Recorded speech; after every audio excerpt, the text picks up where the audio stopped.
Réjouissez-vous, réjouissez-vous en l'Éternel. Sosa sisbe Adonai, Kagel nafshi Elohai. Sosa sisbe Adonai, Kagel nafshi Elohai. Sosa sisbe Adonai, Kagel nafshi Elohai.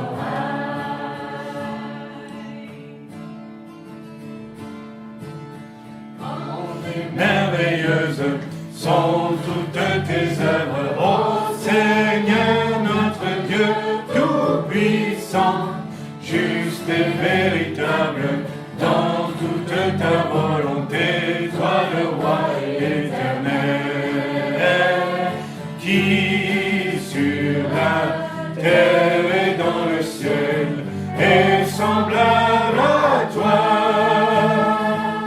Tu règnes sur tout l'univers, Dieu d'Israël. Un jour devant toi, tout genou fléchira, toute langue te bénira. Alléluia, Alléluia, Alléluia, Amen. La la la la la, la la la la la la, la la la la la, la la la la la la, la la la la la, la la la la la la, la la la la. Les merveilleuses sont toutes tes œuvres, ô Seigneur notre Dieu tout-puissant, juste et véritable dans toute ta volonté, toi le roi éternel, qui sur la terre et dans le ciel est semblable à toi. Tu règnes sur tout l'univers, Dieu d'Israël. Un jour devant toi, tout genou fléchira, toute langue te bénira. Alléluia, Alléluia, Alléluia, Amen.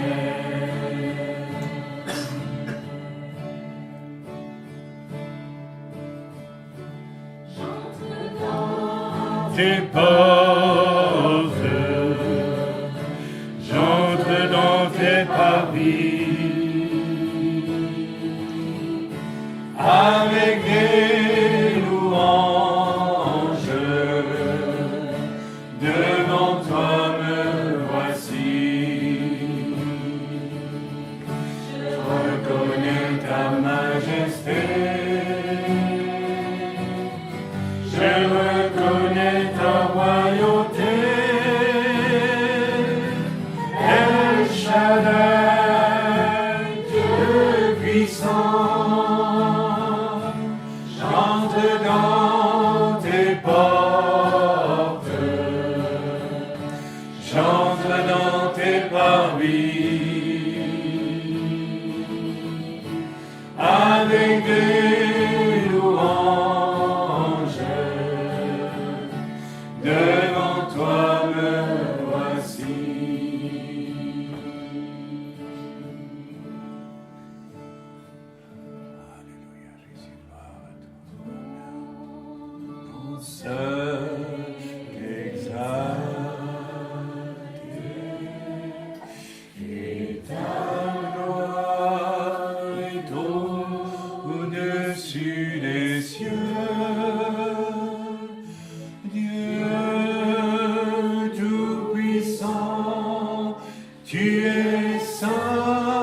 Ta gloire est au-dessus des cieux.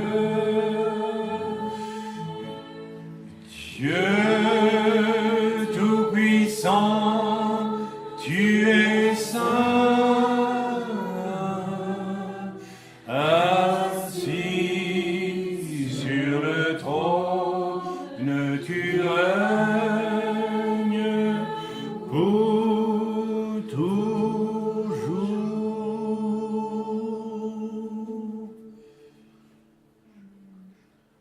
Amen. Amen. Amen. On va peut-être y aller. Amen. Voilà. Alors, Shabbat Shalom à tous. J'ai à cœur de partager avec vous un passage qui est venu à mon esprit en lisant cette semaine dans l'Écriture ce qu'on lit tous. On a le même programme de lecture, du moins je l'espère en tout cas. C'est dans Exode 31. Alors nous allons lire ce chapitre d'Exode 31 ensemble. Et puis nous allons essayer d'entendre ce que le Seigneur veut nous dire ce matin à travers ce passage d'Exode 31. L'Éternel parla à Moshe et dit : Sache que j'ai choisi Betsaléel, fils d'Uri, fils de Hur, de la tribu de Juda. Je l'ai rempli de l'Esprit de Dieu, de sagesse, d'intelligence et de savoir pour toutes sortes d'ouvrages. Alors, je voudrais m'arrêter tout de suite. Combien j'aime bien les mots dans la Bible, parce que chaque mot frappe, est une flèche pour mon cœur. Et le premier mot qui me frappe ici, et je crois sur lequel nous devons nous arrêter ce matin, c'est le mot « choisi ». L'Éternel parla à Moïse, c'est Dieu qui parle. Ce n'est pas moi qui parle, c'est Dieu qui parle. Dieu parle. Et il dit « j'ai choisi un tel pour faire telle chose. Et je l'ai équipé pour cela. » J'aimerais bien que l'on fasse tous le point aujourd'hui dans nos vies et dans les jours qui viennent et les semaines et pour tous les jours qui nous restent à vivre sur cette terre, sur « j'ai choisi et j'ai équipé ». Très souvent, nous nous intéressons à des choses. Vous savez, je reçois, à cause du site, des gens qui m'écrivent et qui me posent des grandes questions théologiques. Et je ressens un malaise, parfois, pas toujours, parfois. Je me dis, mais cette personne triche. Cette personne s'intéresse à des choses très élevées. C'est pas Dieu qui lui a demandé de le faire. C'est elle qui le fait. Et vous savez, si je m'intéresse à la Bible à partir de mon point de vue d'homme, ce n'est pas pour autant que je m'intéresse vraiment à la Bible. Quand on était en Charente, il y a peu de temps, on rapportait le témoignage d'un homme qui ne croit pas en Dieu, mais il lit la Bible et il s'amuse à calculer le nombre de fois que dans la Bible, il y a le nom Dieu, ou le mot amour. Alors il lit toute la Bible et il compte. 1, 2, 3. Il s'intéresse à la Bible.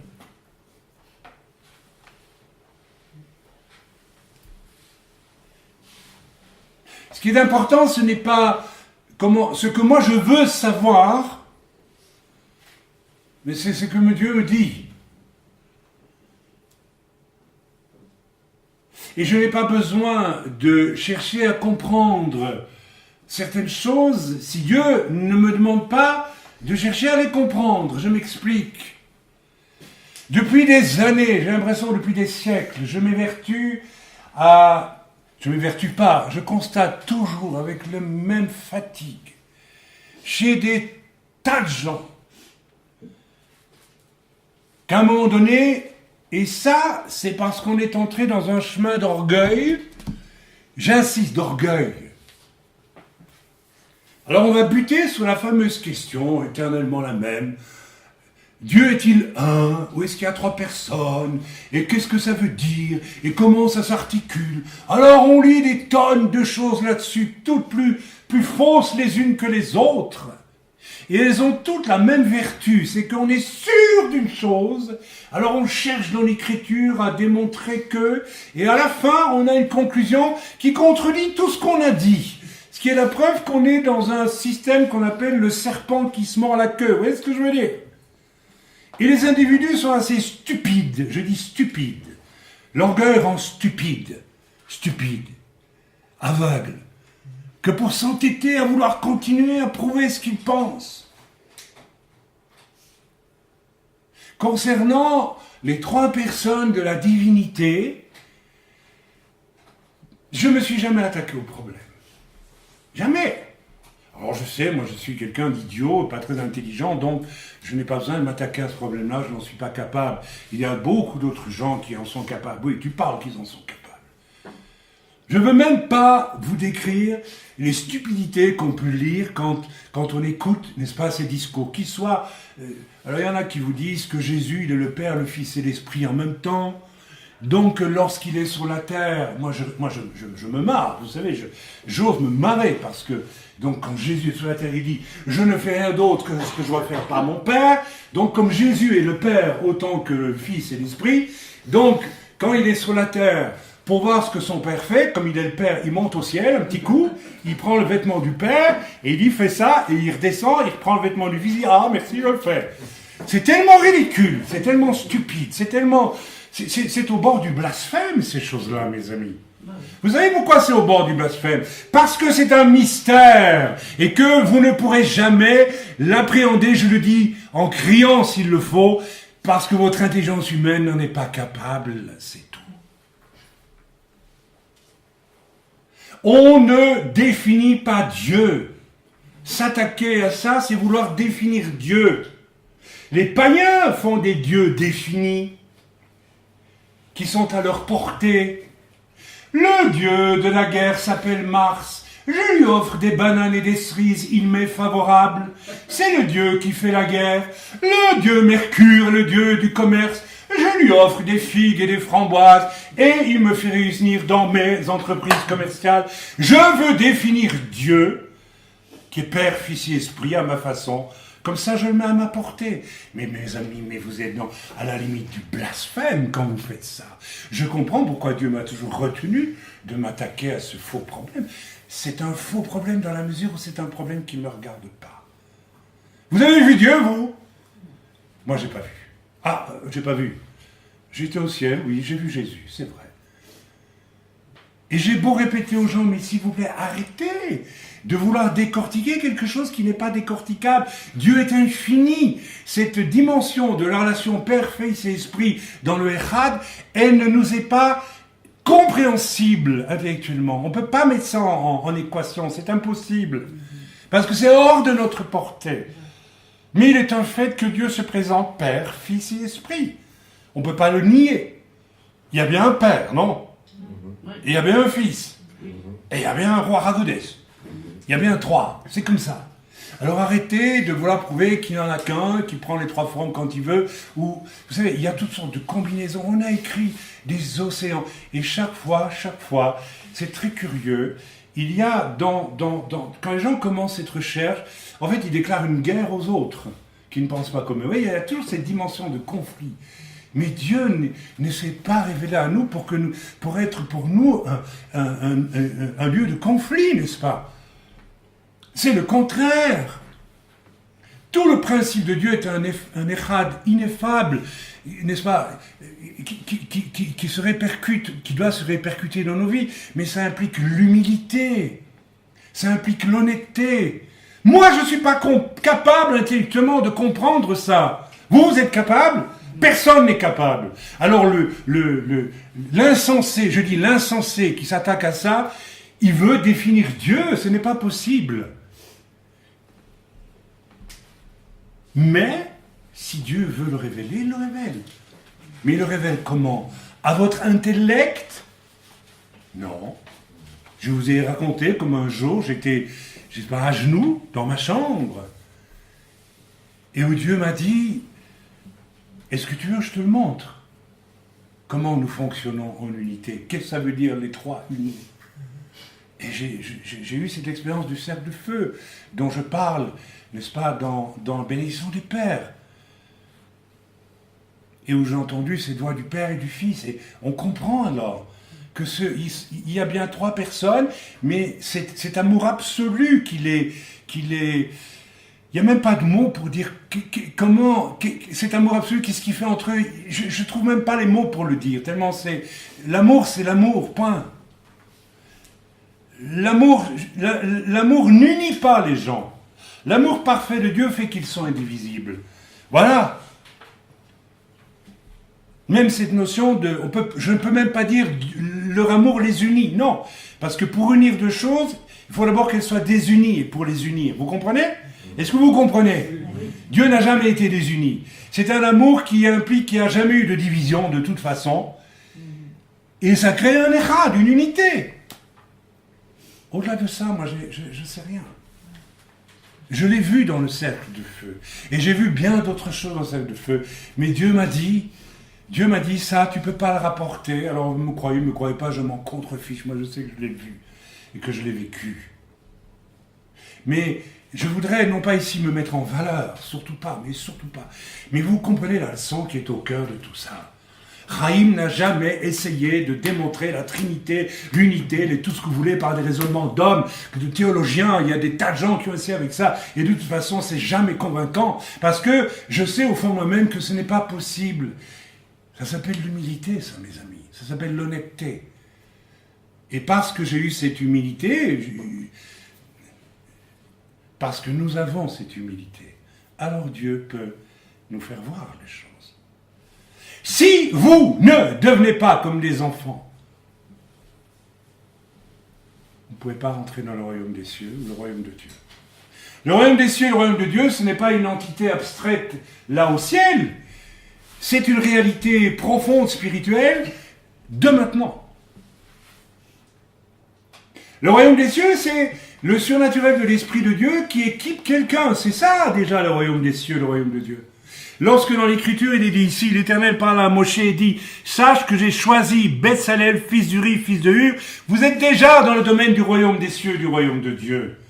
Le royaume de Dieu, c'est le règne de Dieu. Dieu dit « J'ai choisi ». Le royaume de Dieu, il est là, il est déjà là. Et tant de chrétiens passent à côté du royaume de Dieu parce que ce n'est pas Dieu qui les choisit, mais c'est eux qui choisissent même leur Dieu, au point qu'ils veulent le définir. Ce sont les païens qui font cela. Le païen cherche à définir un Dieu qui lui convient. Arrêtez de chercher à définir Dieu à votre façon. Ça veut dire qu'en réalité, tant que Dieu ne vous a pas choisi, tant que Dieu ne vous parle pas à vous, c'est que vous n'êtes pas digne qu'il vous parle. Ou que ce n'est pas le temps pour qu'il vous parle. Ou que ce n'est pas la saison pour qu'il vous parle. Donc taisez-vous. Silence. On se tait. C'est ça l'humilité. Moi j'aime bien les enfants, parce que les enfants souvent, ils se taisent longtemps en écoutant les grandes personnes. Vous avez remarqué? Moi quand j'étais petit, quand il y avait des grandes discussions à la table de famille, eh bien je venais, et j'étais tellement heureux quand on me disait pas va jouer. Alors j'étais là, vraiment, absolument heureux, mais heureux, parce que je pouvais écouter les grandes personnes. J'écoutais mon papa, mon parrain, il parlait. Je me taisais.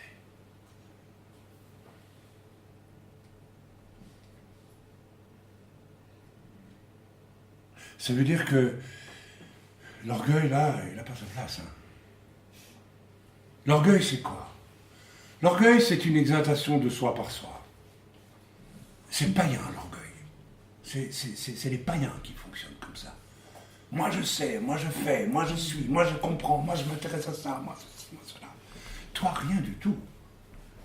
Comme je l'ai dit encore hier, nous devons réaliser à quel point, mais nous ne le réalisons pas, mes amis, ou nous refusons de le voir, à quel point nous sommes des criminels, fondamentalement. Nous sommes des assassins, nous sommes des meurtriers, nous sommes des ordures. Rappelez-vous la vie que vous meniez il n'y a pas si longtemps que ça, quand même. C'est trop vite fait d'oublier, de dire maintenant, maintenant quoi? Maintenant tu es devenu grand devant Dieu parce que tu es sauvé. Mais non! Tu étais sur un lit d'hôpital en train de mourir et on t'a dit tu vis. C'est un cadeau qu'on t'a fait. C'est un cadeau qu'on m'a fait le jour où j'ai été sauvé. Avez-vous oublié, vous alliez droit en enfer il y a peu de temps? Dieu vous a fait un cadeau immense. Pourquoi vous et pas un autre? Vous avez déjà posé la question. Pourquoi vous n'irez pas en enfer et les autres iront en enfer? Vous avez reçu un cadeau. Vous ne le méritiez pas du tout. Nous ne le méritions absolument pas du tout. Rappelez-vous ce que vous avez fait, ce que vous avez vécu. Ayez le courage de temps en temps, pas trop souvent, parce que ça ne sert à rien, puisqu'on est sauvé, d'accord. Mais rappelez-vous quand même ce que vous avez fait jadis. Ça vous donnera peut-être une idée de la mesure de l'humilité à laquelle vous devez, et du désir d'être comme des enfants aujourd'hui, au lieu de vous exalter, dans toutes sortes de choses. On continue la lecture. Sache que j'ai choisi Betsaléel, fils d'Uri, fils de Hur, de la tribu de Juda. Je l'ai rempli de l'Esprit de Dieu, de sagesse, d'intelligence et de savoir pour toutes sortes d'usages. Je l'ai rendu capable de faire des inventions, de travailler l'or, l'argent et les reins, de graver les pierres à enchâsser, de travailler le bois et d'exécuter toutes sortes d'ouvrages. C'est Dieu qui a fait ça. C'est Dieu qui l'a fait pour lui. Le résultat, tais-toi. Vous savez, le problème auquel je vais être confronté toute cette année 2015, puisque c'est une année où je visite, n'est-ce pas, toutes sortes de groupes, c'est que je vais rencontrer des tas de gens qui savent tout. C'est les plus pénibles. Des gens qui, parce qu'ils ont été sauvés, et parce que voilà, ils ont vu un petit défaut dans une église, alors il y en a certains qui ont vraiment soif de Dieu. Mais on rencontre aussi les autres. Les grands orgueilleux, les grands prétentieux, les grands rebelles. Oui, les rebelles. Ceux qui jouent à ce qu'ils ne sont pas. Et qui deviennent des termites dans l'arche. Oui, le Seigneur m'a dit, Chaim, je vais t'équiper comme un brise-glace et tu vas passer à travers tout ça. Je ne veux plus perdre mon temps, mes amis. Si ce n'est pas Dieu qui vous équipe, moi je ne m'occupe pas de tout ce que vous pouvez me raconter. Ça ne m'intéresse pas. Ça ne m'intéresse plus du tout. Vous pouvez aller où vous voulez. Rapportez-moi les pensées de l'Éternel, vraiment de l'Éternel, et n'essayez pas de m'abuser parce que je saurai si ça vient de Dieu ou pas. Le reste, je ne veux même pas l'entendre, ça ne m'intéresse pas. Ça ne doit pas nous intéresser. Ça ne peut pas nous intéresser, surtout dans les temps où nous vivons. On égorge des chrétiens par centaines aujourd'hui, et moi je vais aller écouter vos fariboles? Non. Et voici, je lui ai donné pour aide Oholiab, fils d'Ahisamach, de la tribu de Dan. J'ai mis de l'intelligence dans l'esprit de tous ceux qui sont habiles pour qu'ils fassent tout ce que je t'ai ordonné. La tente d'assignation, l'arche du témoignage, le propitiatoire qui sera dessus et tous les ustensiles de la tente, la table et ses ustensiles, le chandelier d'or pur et tous ses ustensiles, l'autel des parfums, l'autel des holocaustes et tous ses ustensiles, la cuve avec sa bague. Bref, tout ce qui relève du service de l'Éternel. Le Seigneur veut nous équiper pourquoi? Pour nos beaux yeux? Pour que nous puissions donner l'impression que nous avons quelque chose? Non, pour le servir. Vous n'avez pas été sauvé pour autre chose que pour ça. C'est déjà bien d'avoir été sauvé. Magnifique. Merci Seigneur. Maintenant tu te tais. Tu n'as aucun mérite, tu n'as aucun droit, tu n'as rien à réclamer. Ni moi, ni toi, ni personne, nous n'avons rien à réclamer. Nous avons à marcher comme ça. Parce que nous avons été sauvés, c'est le cadeau extraordinaire. J'insiste, rappelle-toi de ta vie passée, elle n'est pas si brillante que ça. Alors ne marche pas trop fièrement. Marche un peu plus comme ça. Vous savez, il y a des choses de mon passé, si je me souviens avant d'être chrétien, je suis pas fier. Mais vous la même chose, non? Et peut-être encore pire.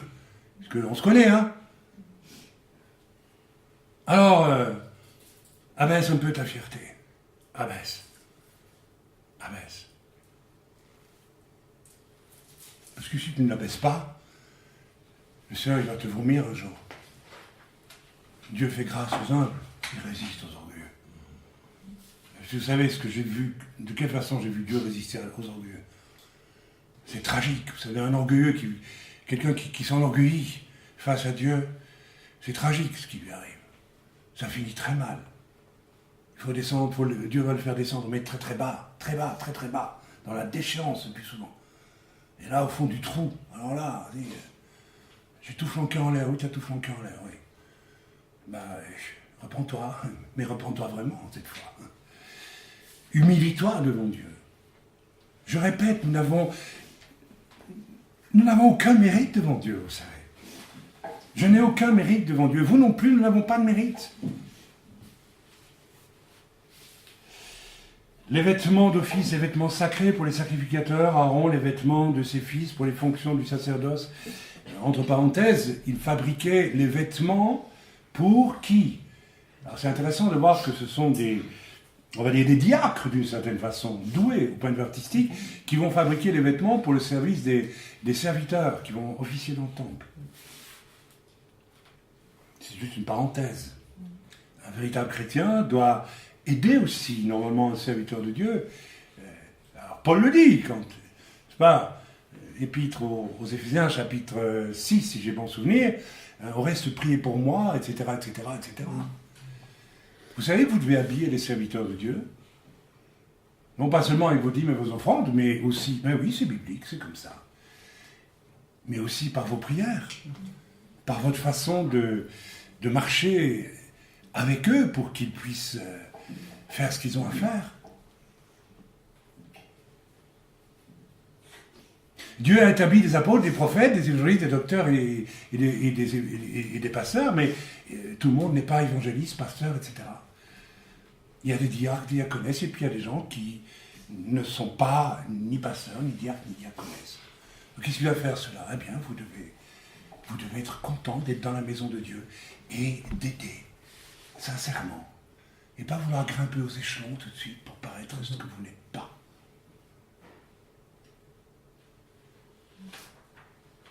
Quand j'étais jeune chrétien, avant d'être appelé au ministère, et bien avant d'être établi même comme diacre, pour moi c'était clair. Je travaillais, et bien à peu près la moitié de mon salaire passait dans l'église.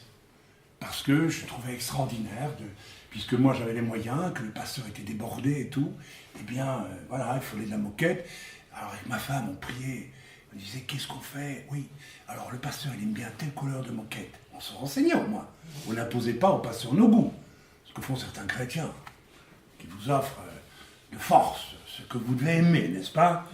On a connu ce genre d'amour très étrange. Tiens, je t'offre une casserole rouge, parce que moi je trouve que c'est beau. T'aimes aussi, hein? Non. Mais tant pis, t'aimeras. Ouais, ça c'est de l'amour. Hein. Et puis on mettait...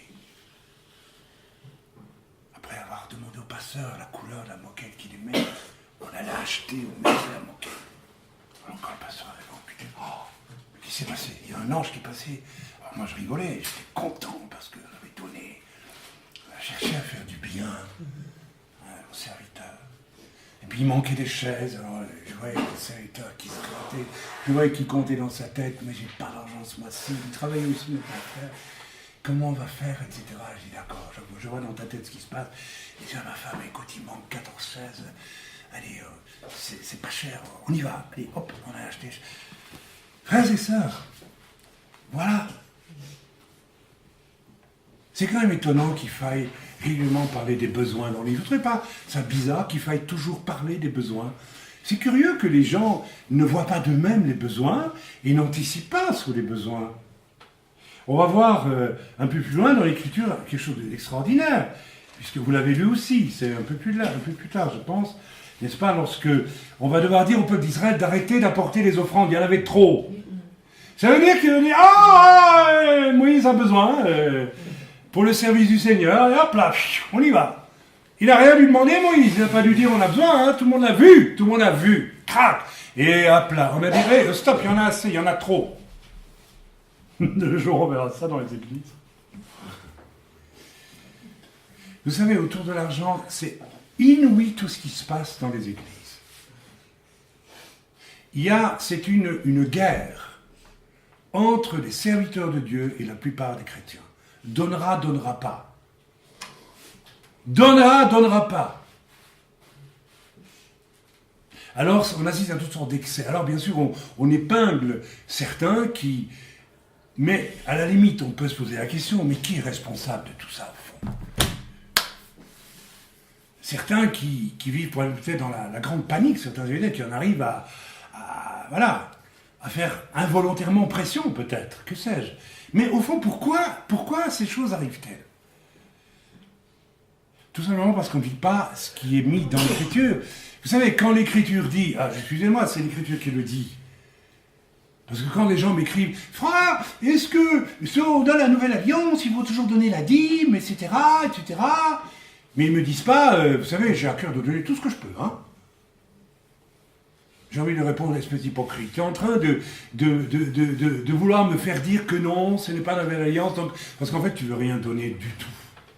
C'est ça le fond de ton cœur. Tu ne veux rien donner.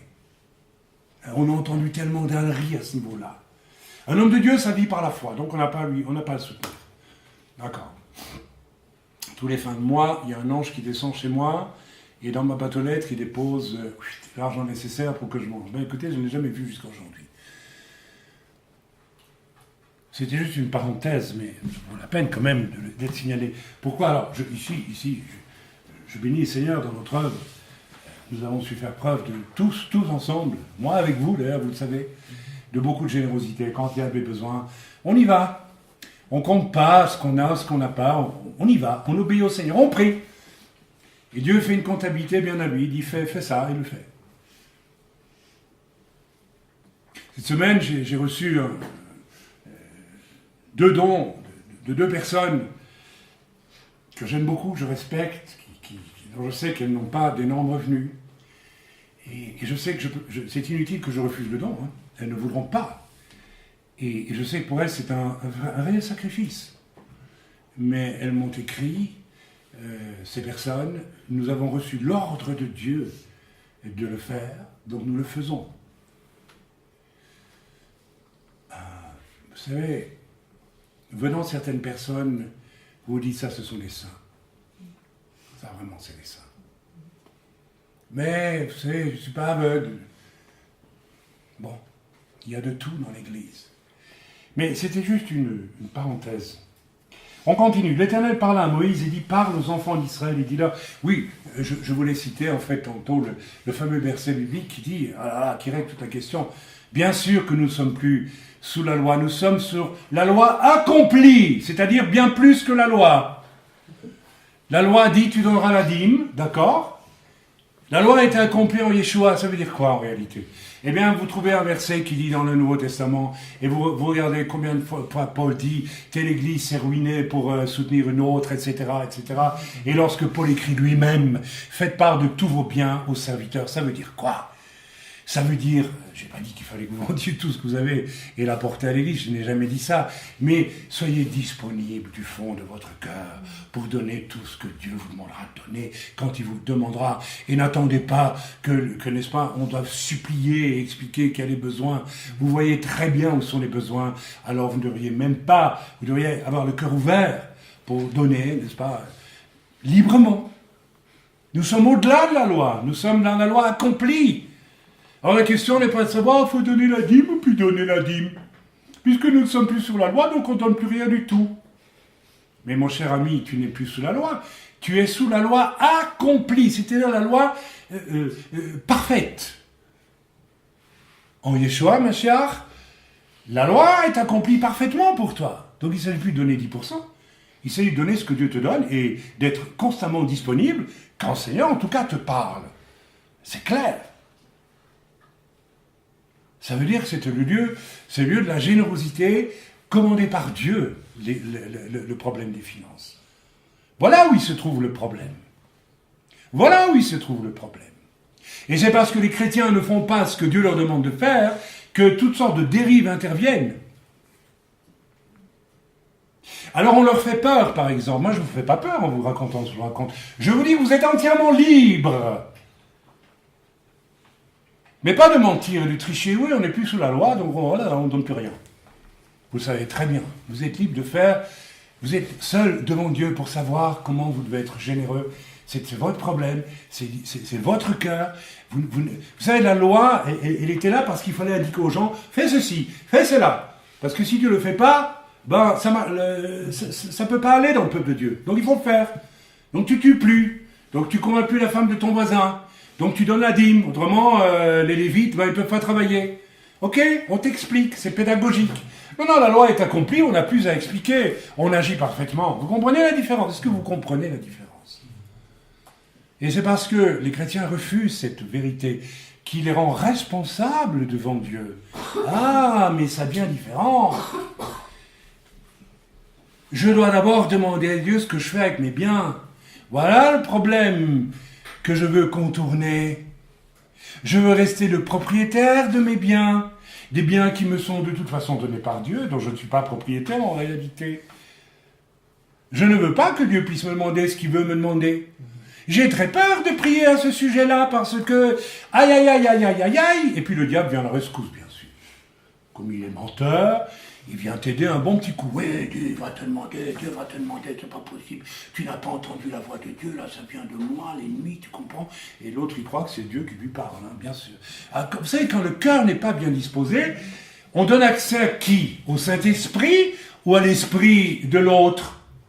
Si ton cœur est fermé, tu ne peux pas entendre la voix du Saint-Esprit. Tu vas entendre ta voix, ou peut-être même la voix de l'ennemi.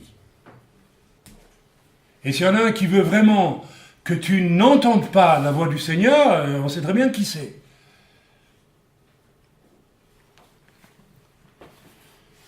L'Éternel parle à Moïse, il dit, parle aux enfants d'Israël, et dis-leur, vous ne manquerez pas d'observer mes Shabbats, car ce sera... Ah oui, oui, je l'ai dit, le fameux verset, car ce sera entre moi et vous et parmi...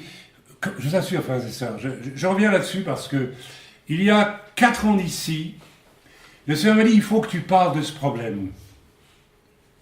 J'ai mis 2 ans avant de le faire. Parce que je me suis dit, aïe, aïe, aïe, aïe, aïe, si on ouvre ce chapitre-là, ça fait tellement de problèmes dans les églises. Parce que vous savez, si les chrétiens n'ont pas un cœur nu et ouvert devant Dieu, ils vivent dans la peur aussi, dans une certaine hypocrisie quelque part. Et vous savez, c'est quand même paradoxal de voir que des gens très habiles, n'est-ce pas, vous promettent monts et merveilles dans certaines réunions, en échange de votre belle offrande que vous faites.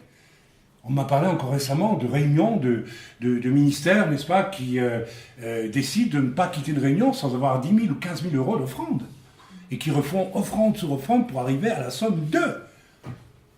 C'est même pas un besoin réel. Même non, c'est une espèce de salaire comme ça, crac. Que l'Église fasse part des besoins, oui, c'est normal, elle est obligée. Quoique normalement, si on agissait comme les Hébreux, n'est-ce pas, et qu'on anticipait, on n'aurait peut-être pas à faire part des besoins aux factures et autres. Peut-être peut-on rêver au jour où, voilà, on arrivera à ça. Ça serait génial quand même. C'est plus une question de foi là, c'est une question de cœur. Amen. Amen. Donc, alors que font ces gens qui s'adressent au peuple de Dieu qui est dans la confusion par rapport à ces choses? On leur promet des choses qu'ils ne recevront jamais.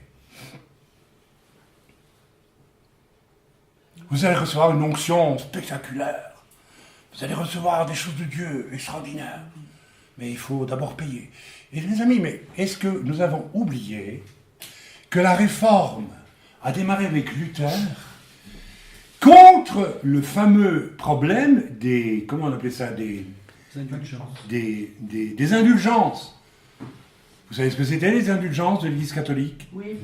Voilà, tu fais ce que tu veux, tu payes autant de roupies à l'Église, et on te fera des messes et tu iras au purgatoire au lieu d'aller en enfer. Ben, que font certains aujourd'hui? Ils promettent monts et merveilles spirituels à des gens qui veulent bien donner de l'argent. C'est un scandale absolu. Ça démontre à quel point il y a un désordre dans l'Église. Moi, personnellement, si je suis dans une réunion comme celle-là, soit je me lève et j'interromps la personne, je vous dis franchement, ou je sors. Mais je ne reste pas dans un endroit pareil.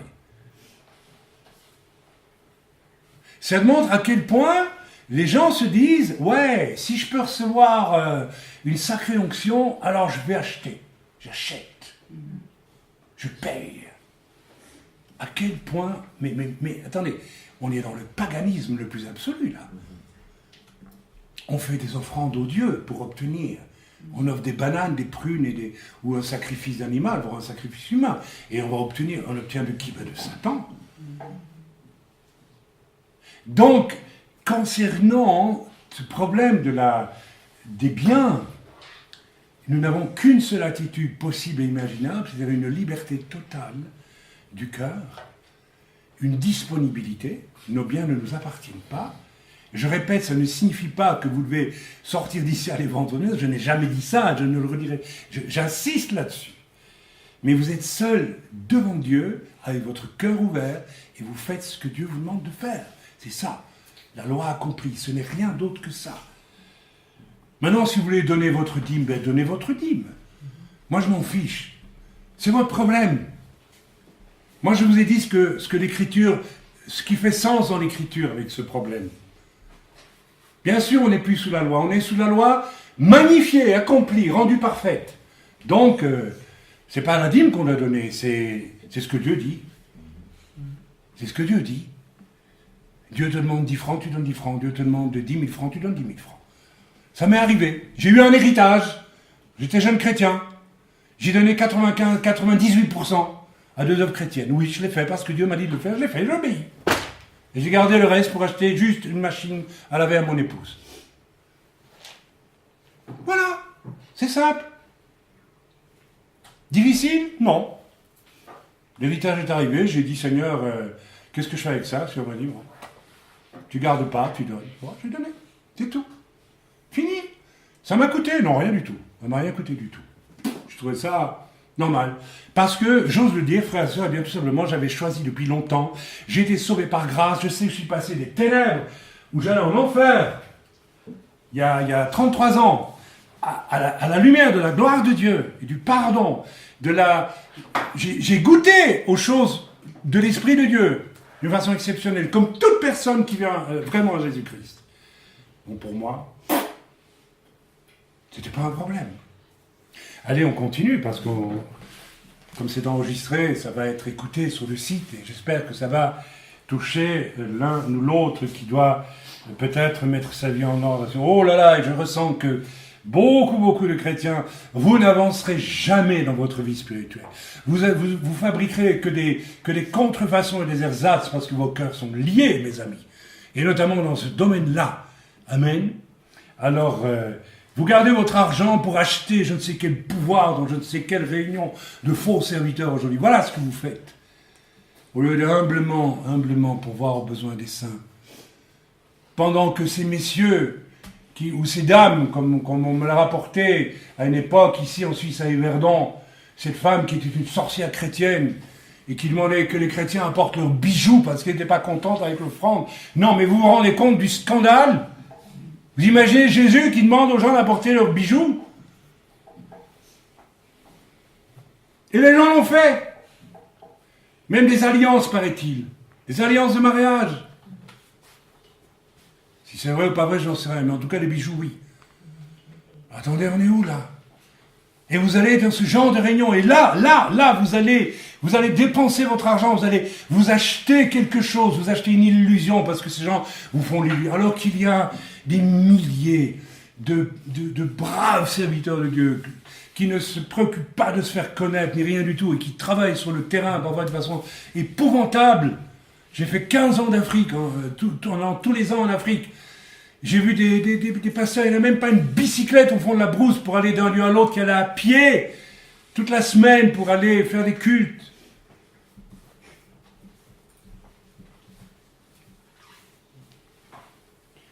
L'Éternel parle à Moshe et dit, parle aux enfants d'Israël et dis-leur, vous ne manquerez pas d'observer mes Shabbats.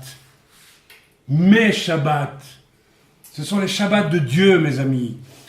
Ne pratiquez pas votre Shabbat à votre façon. Je fais un avertissement ici. Je suis fatigué, je suis lassé. Lorsque je vais à gauche, à droite, on me dit « Oh non, l'Esprit nous a montré de faire Shabbat comme ça. » Ah bon, il t'a montré ça? Je me rappelle d'un endroit où, n'est-ce pas, la fantaisie, c'était de faire des grands bacs avec de l'eau. On mettait 36 petites bougies, qu'on serait cul dans un temple bouddhiste. Ah oui, nous, l'Esprit nous a dit de faire comme ça. Ce sont les Shabbats de l'Éternel, nos Shabbats, mes amis. Ce n'est pas des lieux de fantaisie, ce n'est pas des lieux où on fait tout ce qu'on a envie de faire, c'est autre chose, Shabbat. Amen. Un signe auquel on connaîtra que je suis l'Éternel qui vous sanctifie. Obéir au Seigneur signifie aussi sanctification. Shabbat, je le répète chaque fois, est le lieu de la sanctification progressive. Rappelez-vous, vous avez compris cela? Je le répète à chaque Shabbat. Il y a une progression qui se fait dans la sanctification de Shabbat en Shabbat.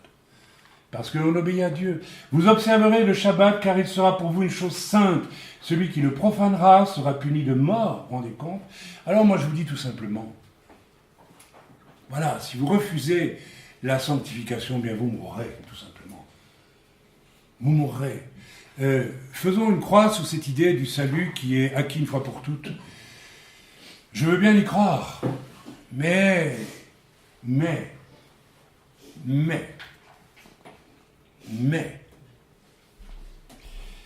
n'ouvrirons pas le débat ce matin. Vous observerez le Shabbat car il sera pour vous une chose sainte. Celui qui le profanera sera puni de mort. Celui qui fera marcher quelque ouvrage, etc., etc. Voilà, je ne vais pas dire tout.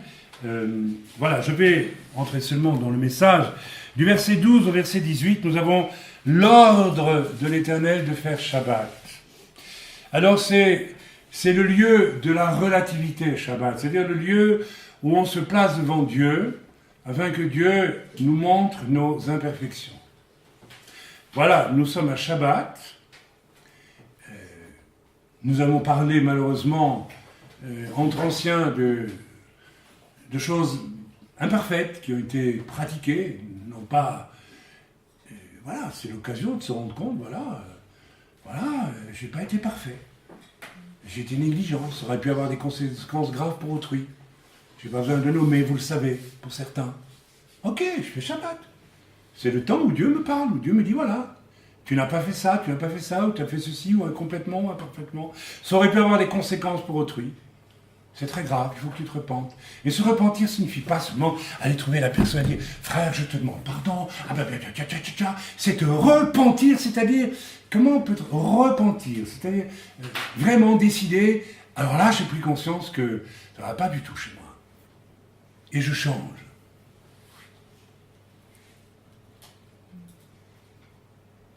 Surtout quand il s'agit d'aller contre ce commandement qui dit « Ne fais pas à ton frère ce que tu ne voudrais pas qu'on te fasse. » Ou tu aimeras ton prochain comme toi-même. Alors je ne vais pas donner l'exemple. Mais quand je vois certains comportements, je me dis « Tiens, est-ce que les gens accepteraient qu'on le fasse chez eux ?» Non, ils ne l'accepteraient pas. Alors pourquoi le fais-tu aux autres? Pourquoi le fais-tu aux autres? Pourquoi le fais-tu en dehors de chez toi? En plus, en ce qui concerne ce que l'on vient de découvrir, pour des gens qui ont bien profité de l'endroit en plus. Comme je disais à mon frère Eric, je ne sais pas vous, mais j'ai voyagé il y a 33 ans, je voyage maintenant pour le Seigneur, 30 ans. Mais quand je rentre chez quelqu'un, mes amis, il y a un mécanisme qui se met en marche dans mon esprit, je ne suis pas chez moi. Ah, vous savez, ça, la palisse, vous en avez dit autant, hein. Je viens chez Eric, je ne suis pas chez moi. Mais pour beaucoup de gens, ce n'est même pas inscrit dans la tête, apparemment. Je fais ce que je veux, comme je veux, où je suis, je ne réfléchis même pas. Je ne réfléchis même pas à mon prochain. Et chaque fois que j'ai été dormir chez Eric, ou chez Delplanque à une époque, etc., ou bien chez des centaines de personnes, puisque j'ai voyagé dans le monde entier, ou presque, enfin non, pas le monde entier, mais en tout cas beaucoup d'endroits, quand je quitte un endroit, parce que j'aime les gens, je les respecte, je fais attention à tout. Si je me suis gratté un bouton la nuit sans le faire exprès, et qu'il y a une petite tache de sang sur le drap, comme c'est arrivé un jour chez Baumann, j'étais très embarrassé. Donc j'ai été trouver Pascal et je lui dis, ma soeur, je suis désolé, mais j'ai pas fait exprès, mais une petite tache de sang. Ah mais c'est rien du tout. Mais imaginez que je lui dise rien. Et qu'elle découvre la tache de sang que je devais voir. Qu'est-ce qui peut se passer dans son cœur? Quoi, le frère, je le reçois chez moi, etc., etc. Il se fout complètement de...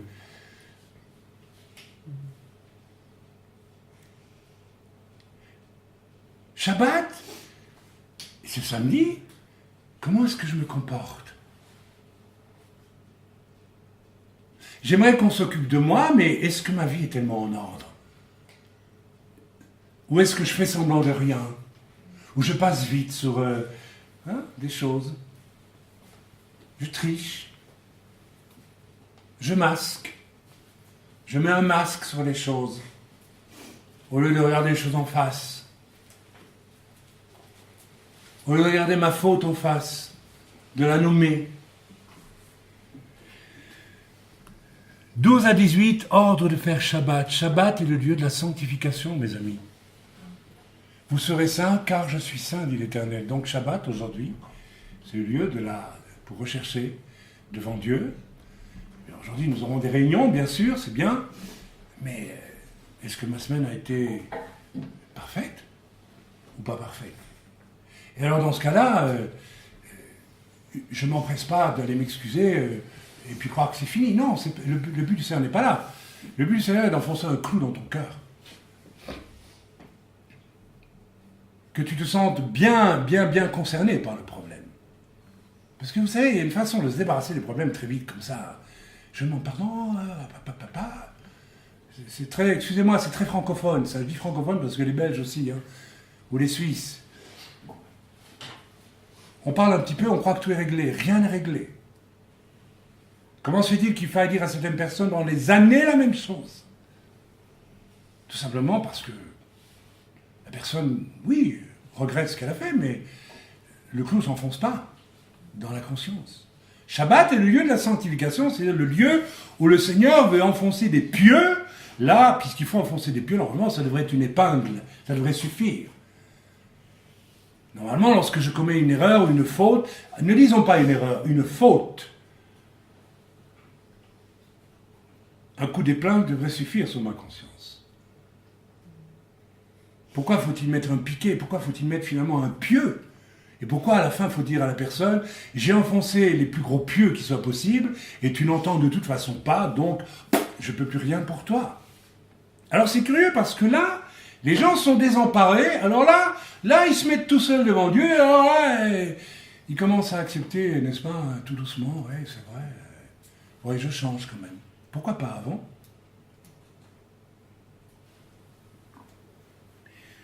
Shabbat est le lieu de la sanctification. C'est le lieu où Dieu vous montre que vous ne faites pas les choses parfaitement. On dit, oui, mais ça, c'est pas si grave que ça, personne n'est parfait. Eh bien, le sens profond de Shabbat, nous le disons à chaque Shabbat, c'est que le 7e jour, Dieu a terminé sa création. Donc Dieu a travaillé le 7e jour. Ça veut dire qu'il ne s'est pas contenté d'établir les choses, de base de la création, mais le 7e jour, il a utilisé pour mener tout à la perfection. Et donc le seul sens de Shabbat, je crois profond pour nous tous, c'est pas de faire du folklore juif, c'est pas du folklore d'ailleurs. C'est de Shabbat en Shabbat, de 7 jours en 7 jours, se laisser interpeller là où je ne fais pas les choses parfaitement. Et parfois, c'est loin d'être imparfait, c'est grossièrement imparfait. Reconnaissons-le. Alors, qu'est-ce qu'il faut faire? Normalement, une fois devrait suffire. Une fois devrait suffire. Pour que Dieu puisse mettre le doigt sur un problème. Ce n'est pas aux autres à vous dire sans arrêt, tu as un problème. C'est à toi, avec l'Éternel, de vérifier où est ton problème, quelle est la source, quelle est la racine de ton problème. Shabbat, c'est toi qui le fais avec Dieu, et c'est Dieu qui le fait avec toi. C'est à toi de trouver la racine de ton problème. Il y a un problème dans l'Église, c'est que l'on croit que les pasteurs sont des machines, gling gling, à vous dire ce qui ne va pas dans vos vies. Non, mes amis. Le pasteur est là pour vous aider, vous soigner là où c'est nécessaire. Vous le savez très bien. Mais à un moment donné, c'est vous, avec Dieu, qui devez saisir là où ça ne va pas dans vos vies. Autrement, vous obligerez Dieu à dire à un pasteur véritable un jour, je ne peux plus être ton pasteur parce que de toute façon, tu n'écoutes pas ce que je te dis. Donc ça veut dire que tu ne veux pas entendre ce que Dieu te dit en réalité. Donc puisque tu ne veux pas, eh bien débrouille-toi tout seul. Et j'ai remarqué que chaque fois qu'on en arrive là, hélas, après avoir usé la patience des autres pendant des années parfois, les gens changent. C'est curieux que là, les gens changent. Et vous savez très bien, plusieurs ici, vous êtes concernés. Vous avez changé, n'est-ce pas? Pourquoi vous avez changé à ce moment-là? Parce que vous êtes retrouvé seul devant Dieu et qu'il a bien fallu faire quelque chose. Alors arrêtez d'abuser le Seigneur et d'abuser vos frères et sœurs. Arrêtez. Stoppez. Fini. Terminé. Là où vous devez régler les choses vous-même, faites-le de vous-même. Ou alors restez chez vous. Mettez-vous devant Dieu. Souffrez tout seul avec vos problèmes. Souffrez. C'est votre faute aussi si vous souffrez là. Parce que vous savez le paradoxe, aujourd'hui, c'est comme à l'école. Pascal me disait hier, on n'ose plus faire des remarques aux enfants. L'enfant fait des bêtises, il n'apprend pas bien son cours de je ne sais tout quoi, qu'importe. Et puis il a des mauvais points. Alors les parents téléphonent, oh ma fille pleure parce qu'elle a des mauvais résultats. Vous ne pourriez pas être un peu plus gentil? Sous-entendu? Mais si votre fille a de mauvais résultats, c'est qu'elle n'a rien foutu, monsieur. Maintenant, il faut cocooner les enfants quand ils travaillent mal, vous vous rendez compte? Ah oui, il n'y a plus de péché, il n'y a plus rien, il n'y a plus de faute, non. On est toujours tout bon, très bien. On doit toujours être très bien, même à l'école, maintenant, il ne faut plus donner de points. Il faut utiliser un langage mollasson pour ne pas dire la vérité. Parce que, vous comprenez, on les traumatise, les pauvres petits, quand on leur dit la vérité. Mais combien de chrétiens sont comme ça, mes amis? On ne veut pas vous dire la vérité. Vous trichez en réalité. Vous voulez qu'on vous dise des choses faciles et agréables tout le temps. Même quand c'est pourri, là. Quand la carcasse est pourrie, il faut encore vous dire que ça va très bien. Oui, bonjour ma soeur, bonjour mon frère. Tu pues le péché, mais ça ne fait rien, je veux dire que je t'aime. Hein. Non, je peux pas. Moi, quand je pêche, je peux pas. Je peux pas aimer. Je m'aime pas. Même pas du tout. Je me dépêche de me repentir. Très vite, tout de suite. Je laisse pas passer une seconde. Parce que je me dis, je vais venir comment devant les gens pour parler de Dieu, moi, après. Et vous venez à l'église et vous venez peut-être prophétiser ou que sais-je d'autre, alors qu'il y a du péché dans vos vies. Et vous ouvrez la porte au diable pour amener des oppressions démoniaques terribles dans l'église, et des catastrophes et des problèmes. Vous êtes des outils du diable quand vous agissez comme ça. Vous n'êtes pas les outils de Dieu. Vous êtes des termites dans l'arche. Vous détruisez l'église de l'intérieur, très souvent. Pas tous. Mais s'il vous plaît, arrêtez de tricher. Maintenant, on retourne, versets 1 à 17. Je vous l'ai dit. L'Éternel parla à Moshe et dit, sache que j'ai choisi Betsaleel, fils d'Uri, fils de Hur, de la tribu de Juda. C'est Dieu qui l'a choisi. Quand Dieu te choisira pour quelque chose, il te le fera savoir, et il le fera savoir à l'église aussi. Rassure-toi, une vraie église, elle discerne. Vous avez la chance d'être dans une église où on écoute le Seigneur pour chacun, où on met dans la prière toutes choses, y compris mon ministère, vous le savez très bien. Donc rien n'est soumis à une autorité d'homme chez nous, vous le savez. C'est vrai ou c'est pas vrai? Ok. Tant que l'Esprit ne vous dira rien, ne nous dira rien, vous n'êtes rien. Vous n'êtes rien. Vous êtes sauvés, c'est bien. Vous attendez. Vous vous taisez. Ok? De 1 à 17, ce qui est à faire durant c'est le sens, dans le 1 à 17 je dis, sens de ce qui est à faire durant les 6 jours qui précèdent, où le Seigneur veut que nous œuvrions pendant les 6 jours de notre vie, donc les 6 jours écoulés, et peut-être les 6 jours avant, etc., comme un travail artistique. Alors, ma femme et moi, nous avons fait des études artistiques. Et nous savons très bien, très souvent, on voyage dans le milieu chrétien, et les gens croient que parce qu'ils prennent un pinceau et de la gouache, ils sont des génies. Ouais, mais je vais dire comme je le pense. Et puis évidemment, on est embêté parce que on voit très bien qu'ils n'ont pas appris à dessiner, qu'ils n'ont pas appris à peindre, qu'ils n'ont pas appris rien du tout. Et il faudrait leur dire c'est magnifique. Alors je dis écoutez, non, c'est pas magnifique, je suis désolé, vous savez pas dessiner, vous savez pas peindre. Alors les gens, oh, c'est pas gentil, ah, c'est la vérité, c'est tout.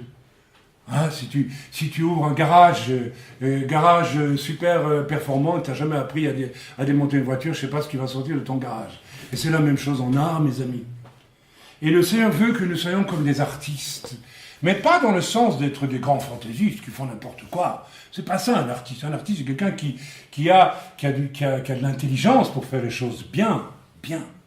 Hein, on revient là-dessus. L'Éternel parle à Moïse et dit, sache que j'ai choisi Beth-Saléel. D'ailleurs, c'est curieux parce que, enfin c'est pas curieux, à Jérusalem, il y a une école d'art supérieur au centre-ville qui s'appelle Beth-Saléel, d'ailleurs, c'est pas un hasard.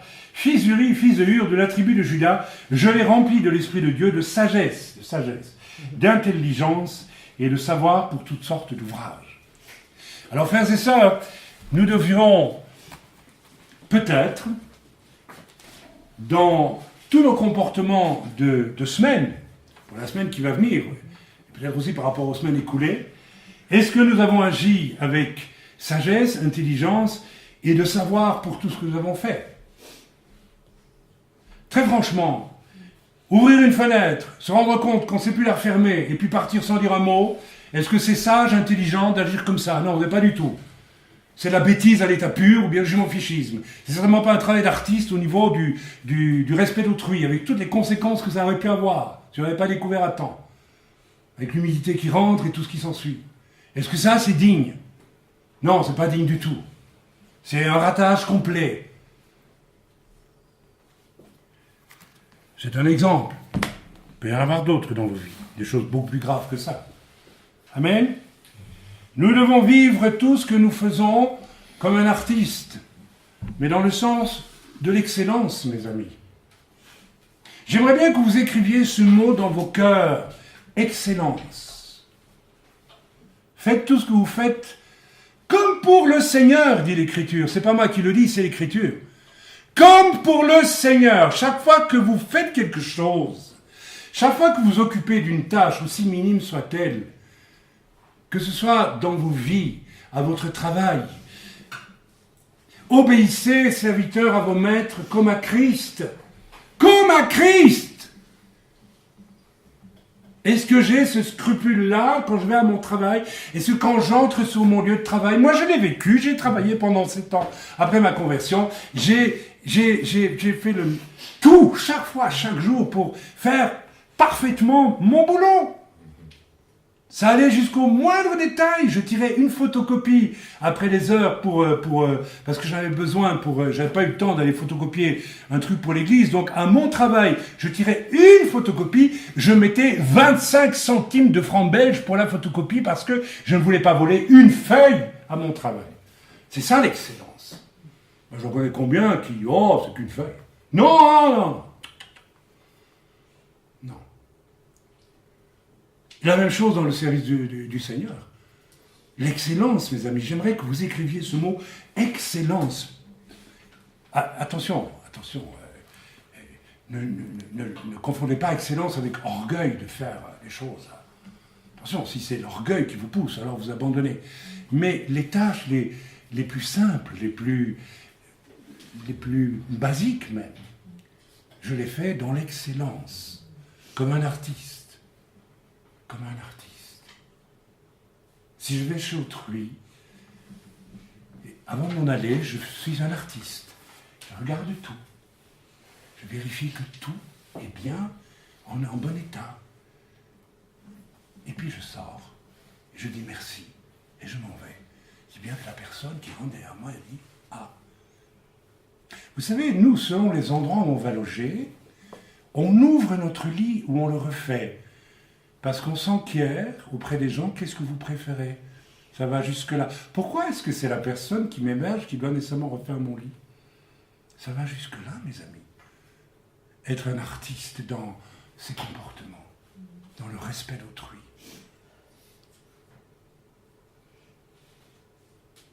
Vous voulez que je fasse la liste des comportements impolis que j'ai enregistrés au refuge pendant 10 ans? Vous la connaissez, hein, pour certains.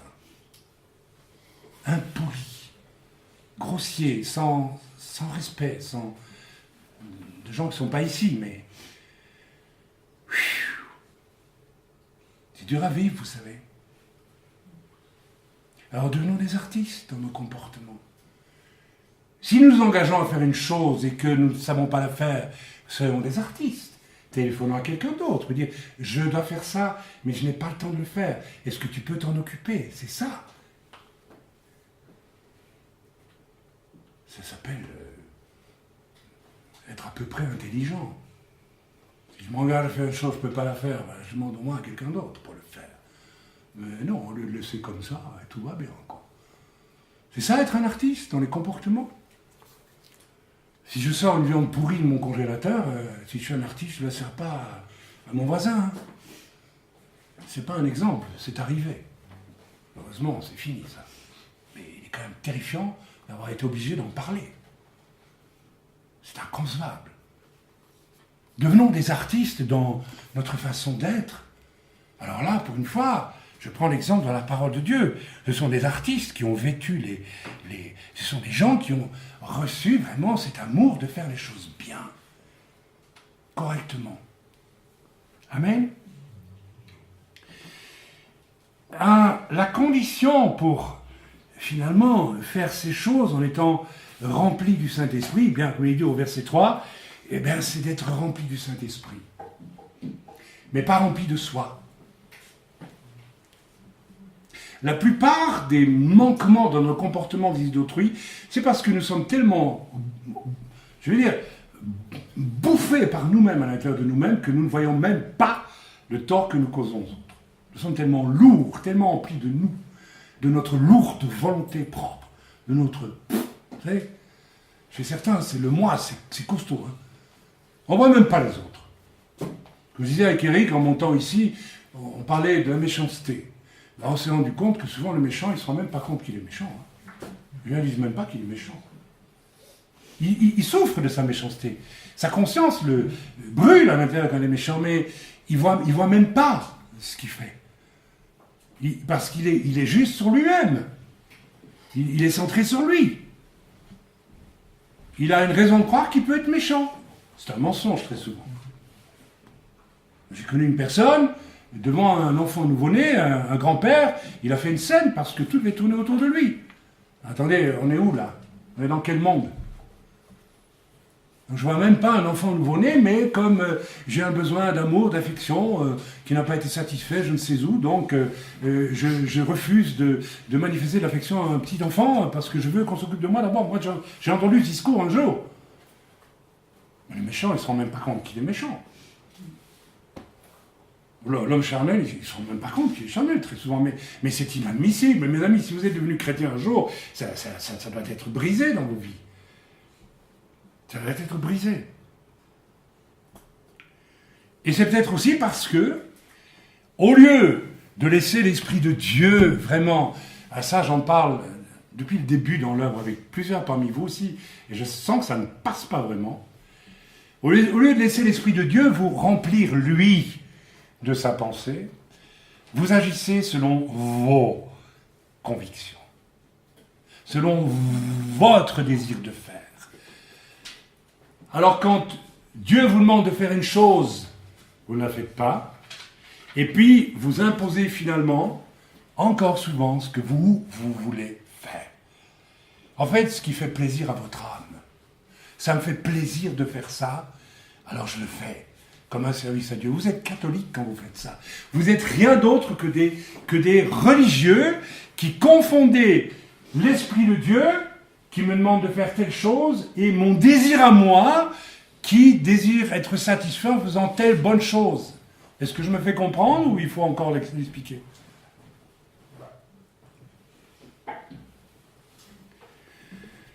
Pour certains dans l'œuvre, alors, j'ai dit ici, et j'ai raison, je reviens dessus, pour ces braves frères-là qui ont reçu de Dieu, par l'Esprit de Dieu, d'être qualifiés pour faire une certaine tâche, ils vont le faire, et si j'ai bonne mémoire, avant cela et après ça dans la Bible, on ne parle plus jamais d'eux. On n'en parle plus. D'accord? Ça veut dire que ils ont fait leur travail, mais après, pas plus d'eux. Ça veut dire que dans nos vies, il y a deux états possibles. L'état où nous faisons rien, et l'état où l'Esprit de Dieu me saisit, et alors j'agis. Il y a 30 ans que je voyage pour servir le Seigneur, mais je n'ai pas été jour et nuit en train de servir le Seigneur. Il y a des moments où je m'arrête. Jésus lui-même s'est arrêté. Il a fait silence. Donc il faut savoir se taire. D'accord? Certains d'entre vous, quand je vous examine, quand je vous regarde tout simplement, je vois que vous êtes constamment en train de vouloir faire du bien. C'est votre chair, c'est votre âme, c'est votre vieux passé catholique, ou bien des siècles et des siècles d'habitudes néfastes, dans des milieux très occultes souvent, de traditions, où on vous a fait croire que le courage consistait à donner votre vie pour faire les choses, qu'il fallait être dur, qu'il fallait être comme ça. Vous n'avez pas encore compris que tout ça, c'est la chair. Ça n'a rien à voir avec l'Esprit de Dieu. Quand l'Esprit de Dieu n'a pas besoin de vous, le Seigneur, il vous dit, mais repose-toi, tais-toi.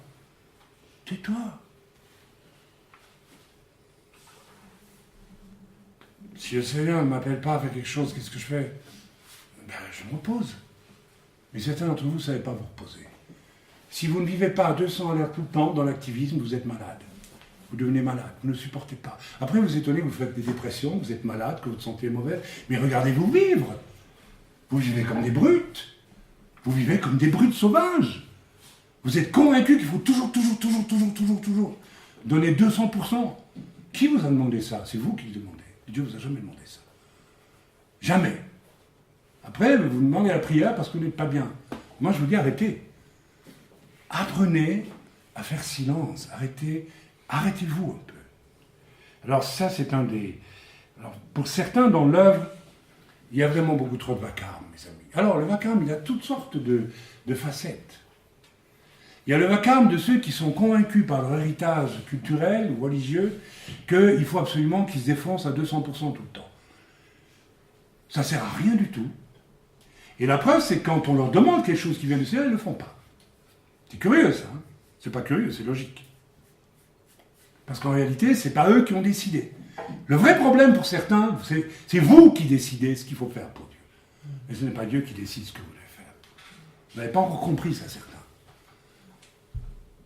Vous allez arriver au ciel, mes amis, et Dieu vous dira, je suis désolé, mais je t'accueille parce que je t'aime, mais tu sais, t'as rien fait de bon. Hein. Ah, je me suis défoncé toute ma vie et ça ne servait rien du tout. Tu t'es juste fatigué. Tu as juste satisfait ton âme. C'est tout ce que tu as fait. Tu n'as rien fait d'autre. Je ne sais pas si après ça, vous ne commencez pas à comprendre ce qu'il va falloir pour que vous compreniez. Il y en a d'autres, vous savez, le vacarme a toutes sortes de formes. Quand je reçois certains courriers de réunions de prière, vous savez, dans toute l'œuvre, on prie. Maintenant, on prie, on a plusieurs assemblées, finalement. En Afrique, on en a, n'est-ce pas, dans le nord de la France, etc., ici, voilà. Alors, généralement, vos courriers, je les aime beaucoup parce qu'on a appris à prier ensemble et on a appris à être simple. Hein, quand on met un sujet de prière, est-ce que ceci est de Dieu, ceci n'est pas de Dieu, tel projet? Vous répondez oui ou vous répondez non, et vous ajoutez souvent un petit mot pour expliquer, et c'est bien. Mais je reçois d'autres courriers qui me font peur. Je me dis, comment je vais publier ça? Quand dans ce courrier, on se lance dans des diatribes extraordinaires et orgueilleuses, et des considérations complètement déplacées, et parfois aussi... Heureusement que je reçois des courriers et je suis obligé de faire un certain tri. C'est très rare quand, avec une brutalité extraordinaire, on dit « telle personne, bah !» C'est-à-dire qu'au lieu de transmettre comme des artistes la pensée de Dieu, vous voyez ce que je veux dire? J'ai pas dit avec faiblesse, mais avec tact quand même et amour. J'ai parfois lu de ces choses, pas souvent, mais quelquefois. Oh là là, il y en a, c'est des spécialistes. Hein. Ils vous annoncent les choses, crac, avec une violence. Où il n'y a pas un gramme d'amour. Et c'est souvent ceux d'ailleurs qui sont les plus en désordre qui agissent comme ça. Donc c'est bien de dire la vérité, mais il faut aussi la dire de manière que ça construise quelque chose. Autrement, si ça ne construit rien, ça ne sert à rien. C'est juste pour pointer du doigt. Vous voyez ce que je veux dire? C'est-à-dire qu'aujourd'hui, je pointe pas mal du doigt. Mais bon, on essaie de le faire avec amour quand même. D'accord? Mais je reçois aussi de ces courriers, oulala, plein de vacarme, plein de bruit, plein de parlotte, qui ne visent qu'à une chose. Alors, on dit, ce qui est malheureux, c'est qu'on dit des vérités dans ces courriers. Mais on y ajoute tellement de choses, de considérations humaines et charnelles, que ça devient insupportable à lire. Ça ne sert à rien du tout. Donc là aussi, j'aimerais que vous fassiez Shabbat et que vous vérifiez lorsque vous exprimez vos réponses sur les sujets de prière, est-ce que je me contente de dire ce que Dieu me dit de dire, ou est-ce que j'y ajoute des choses qui n'ont qu'un but, c'est de me mettre en valeur. Il y a courrier, c'est pas beaucoup de monde, hein, mais il y a un courrier en particulier, lorsque je le lis, je dis, je ne peux pas publier ça. C'est péremptoire, c'est orgueilleux, c'est... Alors, la personne reçoit la vérité. La même réponse que pour tout le monde concernant le sujet de prière, mais il y ajoute de telles considérations orgueilleuses que ça devient impubliable. Là aussi, nous devons agir comme des artistes. Si le Seigneur me demande, réponds oui ou non à une chose, je réponds oui ou non. D'ailleurs, l'Écriture dit que votre oui soit oui, votre non soit non. Le reste vient du diable. Ça veut dire que vous êtes tenté d'ajouter des choses pour vous faire mousser. Vérifiez ça dans vos réactions, dans vos prières aussi. Quand je prie pourquoi? Pour me faire entendre? Nous avons lu dans l'Écriture cette semaine, hein, les pharisiens qui se baladent, les grands phylactères pour tourner les bois au coin des rues. Il y a des gens comme ça qui font des prières. Oh là là. Et puis quand on les écoute, et puis on connaît leur nom, ils disent, ben Dieu, tu es un fameux hypocrite. Hein. Ça ne correspond pas. On sent bien que ce n'est pas de Dieu la façon dont tu pries. C'est autre chose, c'est du cinéma, c'est du cirque. Tu essaies de montrer ce que tu n'es pas. Et si tu veux montrer ce que tu n'es pas, c'est-à-dire que tu veux prendre des raccourcis. Tu ne veux pas passer par la case humiliation à cause de ton péché, à cause de l'état réel de ton cœur, et tu veux tout de suite accéder à la réputation, qu'est-ce que je sais d'autre. Alors qu'on est, si l'on est chrétien, dans le mouvement inverse. Je vous ai dit hier, ce qui m'obsède en ce moment, c'est cette parole de Jean-Baptiste, il faut que je diminue pour que Christ grandisse, pour qu'il croisse. Amen. Pour certains dans l'œuvre, pas beaucoup heureusement, pas beaucoup. Hein, je vais quand même être juste. La majorité d'entre vous, je n'ai absolument qu'à me réjouir de vos rapports de prière. Ils sont très simples, ils sont justes, ils sont suffisants, et c'est très bien, je suis content. Donc c'est vrai pour la majorité. Mais je devais dire que pour certains, ce n'est pas le cas. Il y a trop de bruit, trop de vanité, d'orgueil, de suffisance aussi. D'accord? Voilà qui salit tout et est à revoir car cela souille cette nation de faire...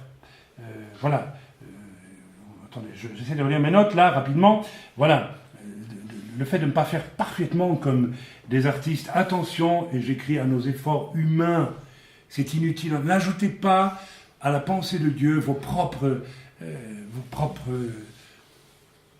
comme récemment nous avons vu, comment, par la chair, par des motivations qui ne sont pas saines, on essaie d'amener au Seigneur quelqu'un. D'ailleurs, on n'a plus vu le jeune homme, apparemment.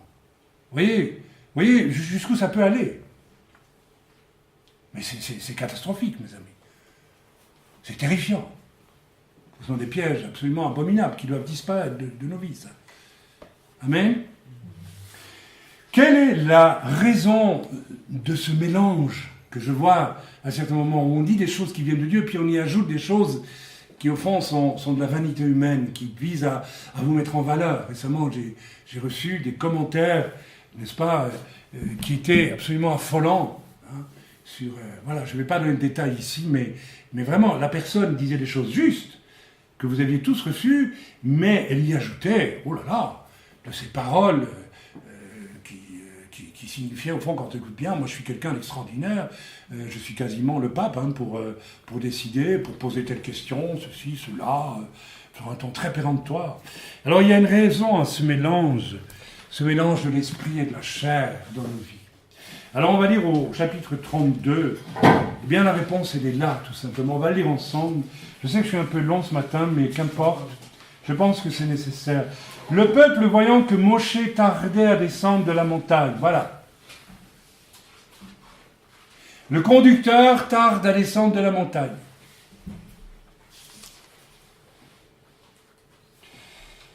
S'assembla autour d'Aaron et lui dit, « Allons, fais-nous un Dieu qui marche devant nous, car ce Moshe, cet homme qui nous a fait sortir du pays d'Égypte, nous ne savons pas ce qui est devenu. » Vous voyez, ils disent « cet homme ». Ce n'est pas l'homme de Dieu que Dieu nous a envoyé, c'est cet homme. Voilà, ce n'est qu'un homme. Faut-il qu'ils aient quand même des cœurs extrêmement habités d'autre chose pour parler comme ça? Ce ne sont pas des hommes spirituels qui parlent. Alors que cet homme vient d'établir des artistes en disant Dieu les a équipés d'intelligence, de sagesse, de talent, etc. Il le dit probablement devant tout le peuple d'Israël. Et puis il monte sur la montagne, on sait pourquoi il y va, et là le peuple directement, oh cet homme. Donc il y a vraiment deux univers là, qui s'opposent. Un univers de l'esprit, où je fais les choses que Dieu me demande de faire, et puis un univers de la chair complète. Allons, fais-nous un Dieu qui marche devant nous, car ce Moïse, cet homme qui nous a fait sortir du pays d'Égypte, nous ne savons pas ce qu'il est devenu. Ouais, ils sont gonflés quand même. Il s'est peut-être arrêté en route pour boire un coup, puis il reste là-haut. Considération complètement, mais complètement absurde même. Il n'y en a pas un seul qui dit, bon, mettons-nous en prière, peut-être que le serviteur a besoin d'aide pour le moment, ou bien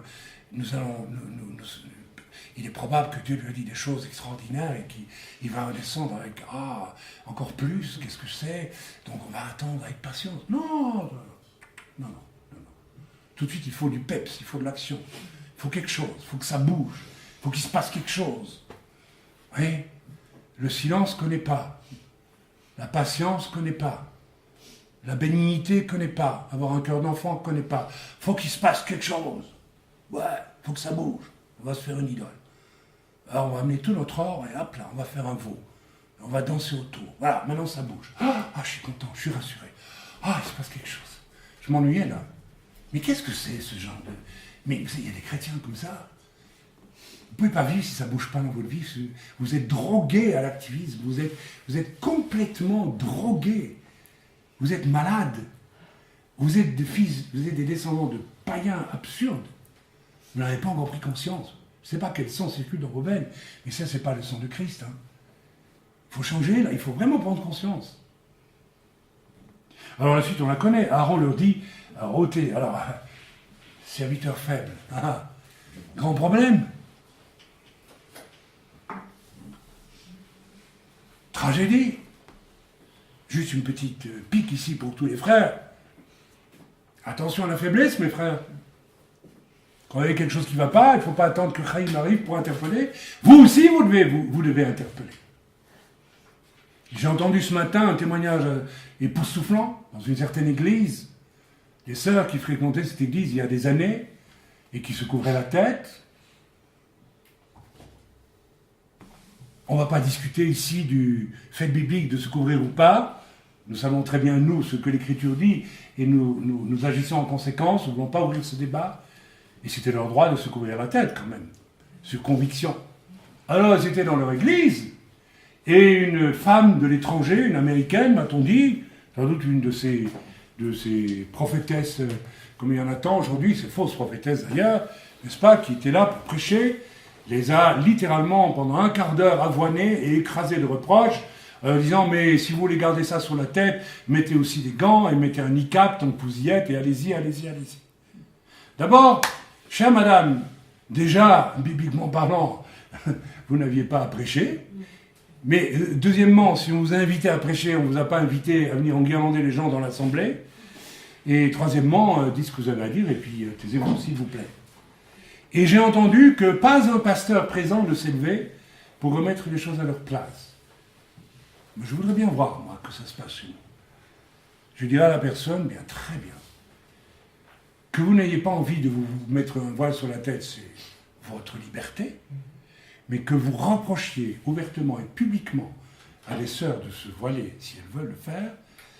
Là, je vous l'interdis, moi. Et maintenant, vous allez vous asseoir. Et je prends la suite des opérations pour prêcher ce matin. Voilà. D'ailleurs, c'était une prédication en soi. Et on laisse faire. Mes amis, on laisse faire. Et donc, on a laissé ces sœurs devant leur humiliation, et pas un homme ne s'est levé pour dire, mais attendez, là, il y a quelque chose qui ne va plus. Quelque chose qui ne va pas. Alors, ce n'était pas à elle à réagir, c'était aux hommes s'il y en avait, aux pasteurs, pas qu'il y avait 2 pasteurs dans cette église. Pas un seul n'est intervenu. Non, on ne va pas faire de ce qu'on a, là.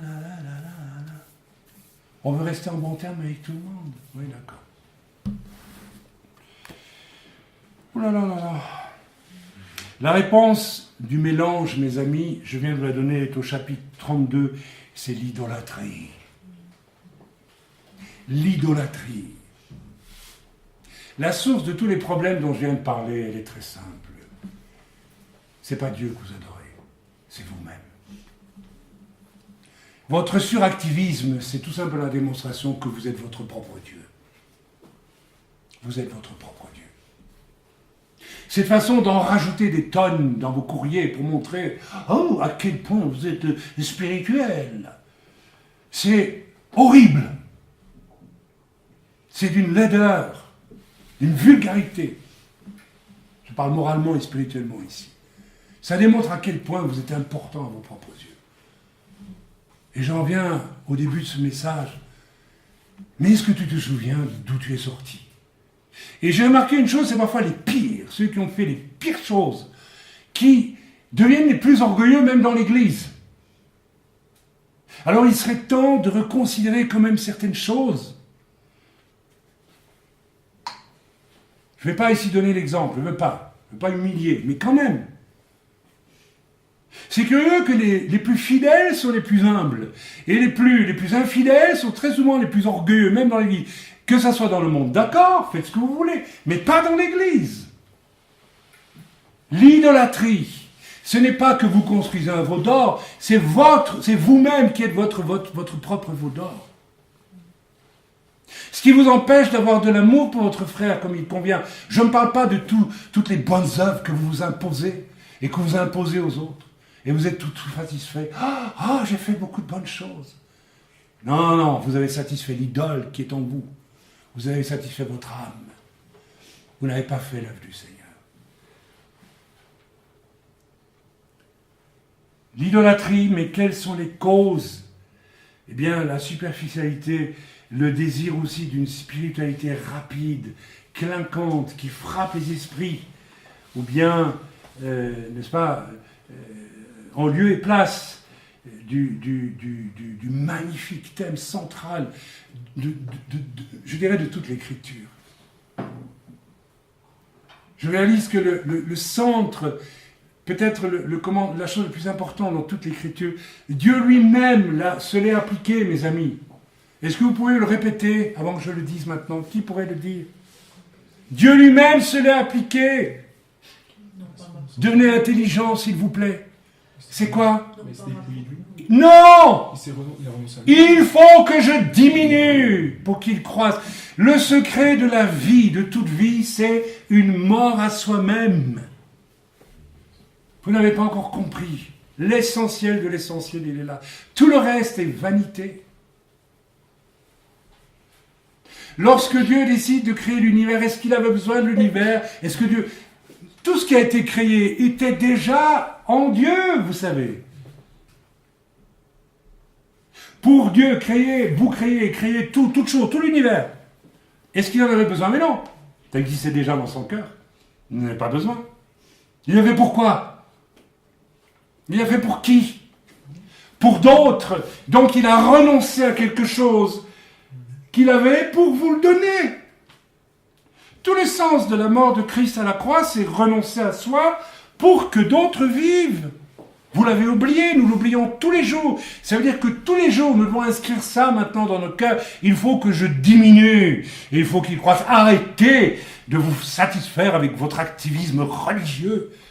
Arrêtez d'être vaniteux. Arrêtez de vouloir vous préoccuper de choses très élevées. alors que vous sortez à peine de la débauche pour certains. Arrêtez, s'il vous plaît. Arrêtez de vomir comme ça sur la sainteté de ce grand principe. Il faut que je diminue pour que le Seigneur croisse.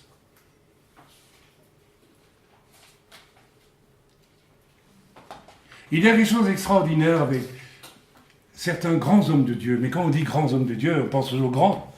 Ouais, c'est devenu souvent les hommes les plus humbles, les plus humbles. C'est qu'effectivement, des gens humbles peuvent recevoir de l'Esprit de Dieu ce qu'il faut faire. Je ne suis pas grand du tout, vous savez. Mais j'ai su, avant-hier au magasin, au matin, tu vas vers cette femme, elle est à la caisse, tu retournes et tu lui dis que Dieu vous bénisse en partant. Et je lui ai tourné le dos. Ça m'a dit, tu tournes, tu t'en vas. Tu as fait quelque chose d'extraordinaire, rien qu'en disant ça à cette femme. C'était probablement une chrétienne rétrograde. Mais c'est ça, les œuvres artistiques de l'esprit. C'est faire les choses que nous n'avons pas préparées d'avance et crac, l'esprit parle et j'agis et je fais. La clé du réveil, c'est la même chose. Ce n'est pas de commencer à prier et de lire des livres sur le réveil. Non, le réveil vient quand les gens s'oublient complètement, s'annulent devant Dieu. Et là, c'est une disposition profonde du cœur, mes amis. Et de l'âme et de l'esprit. Si vous êtes rempli d'un désir de faire et vous n'êtes même pas capable d'avoir un peu de délicatesse vis-à-vis des autres, c'est que vous êtes très très loin de l'annulation de vous devant Dieu. Vous êtes encore plein de vous-même. Mais Dieu se chargera de vous faire comprendre la chose. Dieu est patient, Dieu est bon. Le Seigneur a mis du temps pour faire comprendre quoi que vous savez. Logiquement quand même, lorsque nous venons vraiment à Christ, nous venons à qui? Nous venons à celui qui a pratiqué cet oubli de soi-même absolu, pour nous. Donc nous avons goûté cet amour-là. Nous avons bu au lait de l'amour parfait de Dieu. Logiquement, nous devons comprendre que c'est pour nous la même chose. Pourquoi est-ce si difficile à vivre? Parce qu'au fond de nous-mêmes, il y a toujours cette idolâtrie du veau d'or. Et le veau d'or, ce n'est pas un veau d'or que vous construisez, c'est vous-même le veau d'or. C'est nous le veau d'or, c'est moi le veau d'or. Je vais vous faire une confidence terrifiante. J'ai participé à ce qu'on appelle des pastorales. Pourquoi étais-je mal à l'aise très souvent? Vous savez pourquoi? Parce que tout simplement, alors je ne veux pas ici juger ni critiquer mes frères dans le ministère, mais surtout en France. C'est terrible en France, partout ailleurs d'ailleurs. C'était des rencontres d'hommes qui en réalité comparaient leur réussite. C'était ça au fond. Et c'était, un tel, il a un témoignage sur comment amener le réveil dans son coin. Et alors, un jour, il y en a un qui est venu, il a dit, moi je crois qu'on a trouvé un truc formidable, donc ça nous a dit de construire une montgolfière. Alors c'est cher une montgolfière, une vraie montgolfière. Et puis, on l'a fait monter, et comme ça attire du public, pour venir... Ah, ouais, je vous assure, j'ai entendu ça en pastoral. Alors, ça attire du public. Donc, après ça, les gens nous demandent qui nous sommes. Et alors, on dit qu'on est chrétien. Donc, on espère qu'après, on va pouvoir évangéliser. Mais il y a eu 1000 choses comme ça. Chercher une vision pour le Seigneur. Moi, j'ai entendu ça. Il faut demander au Seigneur une vision. Il n'y a pas besoin de demander une vision. Il n'y a pas de vision à demander à Dieu. Si tu es sauvé, tu es à la disposition du Seigneur, il t'utilisera quand il veut. Tu n'as même pas à chercher. Repose-toi, fais rien. Shabbat, repos. Fais déjà ce que tu peux faire, au petit niveau, gentiment. Sois modeste, sois humble. Vous croyez que Étienne, le diacre, il a cherché une vision, Seigneur, montre-moi une vision pour te servir, une grande vision. Non, il n'a rien cherché du tout. Il servait aux tables. Et un jour, il s'est trouvé devant le Sanhédrin et il a sorti la prédication la plus majestueuse qui ait jamais été sortie devant des Juifs de l'époque. Crac, par l'Esprit de Dieu, c'est tout. Et il est mort. Mais, l'avertissement le plus solennel est arrivé pour Israël, là, par un simple diacre. Il n'a pas cherché de vision. Mais ce qu'il a fait là, si vous réfléchissez au contexte, à tout ce que ça veut dire, l'avertissement que ça représentait, c'était juste après la mort de Jésus et sa résurrection. C'était un des derniers essais de Dieu pour convaincre Israël avant qu'Israël ne passe par la catastrophe de l'an 70, 70. C'est grand ce que Dieu a fait avec Étienne. Il n'a servi Dieu qu'une fois, de façon majestueuse, mais c'est... Alors, qu'est-ce que nous voulons? Faire les malins toute notre vie en faisant semblant de faire des choses grandes, ou au moins une fois être utilisable par Dieu, de manière conséquente. Conséquente, ça veut dire avec des conséquences. Parce que vous savez, ce qui est important dans ce que nous faisons, c'est pas tellement ce que je fais, mais est-ce que ça a des conséquences? Est-ce que ça laisse quelque chose derrière moi? Ou est-ce que ça laisse rien du tout? À quoi ça sert de fabriquer une conversion avec mes mains pour qu'il n'y ait rien du tout au bout du compte? Ça sert à rien du tout. Comme le dit l'Écriture, vous courez la terre entière pour faire un prosélyte, et quand vous en avez fait un, vous le rendez pire que vous. C'est ce qu'on a vu il n'y a pas longtemps. Il n'y a rien de plus terrifiant que de faire croire à quelqu'un qu'il est sauvé quand il n'est pas sauvé. Parce qu'on a envie qu'il soit sauvé. Parce qu'on veut fabriquer un salut. Mes amis, j'insiste là-dessus, c'est très grave. C'est extrêmement grave. C'est pas une petite chose, ça. C'est lourd. C'est du très lourd, ça. D'accord? C'est pharisien, là. Pharisien hypocrite. Hein? Vous ne voulez pas marcher selon mon esprit, vous voulez marcher selon vos désirs à vous, hein? Selon votre volonté propre. Orgueilleux vous êtes. Vous dites que vous êtes le peuple de Dieu, vous êtes les serviteurs de Dieu, vous ne servez pas Dieu. Vous servez votre veau d'or personnel. C'est tout ce que vous faites. Mes amis, ça, il faut le dénoncer à fond et en face. C'est extrêmement grave, extrêmement dangereux. Amen. Il faut que je diminue, il faut qu'il croisse. Est-ce que vous êtes heureux avec cette parole? Je vous pose la question. Moi, ça fait maintenant 3 mois que Dieu me parle avec ça. Je me rends compte que, dans une très large mesure, pas toujours, parce que personne n'est parfait, moi aussi, j'ai été habitué parce que j'ai traversé des milieux évangéliques où, en réalité, comme je dis, il y avait une espèce de concours. C'était pas dit clairement, mais c'était implicite, c'est dans les comportements, c'était dans les relations. Quand on entendait dire d'un serviteur, « Ah, tu peux l'inviter celui-là ?» Et la réponse, « Il y a l'onction. » Vous savez, vous voyez ce que je veux dire? Il y a l'onction. C'est pas parce qu'il sert Dieu, c'est « Waouh, est-ce qu'il va amener du peps, là, Parce que l'onction, vous savez, oui, l'onction. Moi, je connais des véritables bandits qui ont l'onction, hein. Oui, absolument. Dieu donne le Saint-Esprit, il ne le retire pas. Après, vous pouvez très bien... C'est pas parce que quelqu'un a l'onction, qu'il exerce des dons, que pour autant, le Seigneur l'a dit, hein, certains viendront devant lui et diront « N'avons-nous pas chassé les démons, guéri, retirez-vous de moi, je ne vous ai jamais connu. » Mais, comme on cherchait toujours le truc dernier cri, il y avait de ça. Et un jour, j'ai dit à mon épouse « Mais nous avons été 7 ans dans cette rencontre de serviteurs, nous y sommes toujours entrés avec mal au ventre et nous sommes toujours sortis avec mal au ventre. Pourquoi? C'est là que nous avons décidé d'essayer d'organiser une rencontre dite Echad, au refuge en France, pour essayer d'inverser le processus. Non plus de nous jeter des fleurs de ministère à ministère, même si ce n'est pas dit ouvertement, c'est implicite. Moi j'ai vu un prophète dire à un autre prophète au refuge, chez nous en France, « Oui, tu es plus grand que moi, frère. » Vous vous rendez compte? Tu es plus grand que moi. C'est-à-dire que lui, il s'estimait grand, mais toi, tu es encore plus grand que moi. Parce que l'autre avait une capacité prophétique foudroyante. Et réelle en plus. Réelle. Dieu avait donné. Mais on se voyait grand. Et un jour, je me rappelle avoir écouté le témoignage de cet homme, parce que j'étais intrigué par son côté excessif. Il était invité dans une église. Eh bien, s'il entendait un mot négatif sur le pasteur, le jour avant, il téléphonait, je viens pas chez vous, crac, comme ça. Allez, les commandements bibliques, ça, on ne connaît pas. Hein. Et puis, j'étais intrigué, j'ai fini par écouter ce qu'on entend à travers les mots chez quelqu'un, vous savez. Et un jour, une phrase s'est mise dans mon esprit.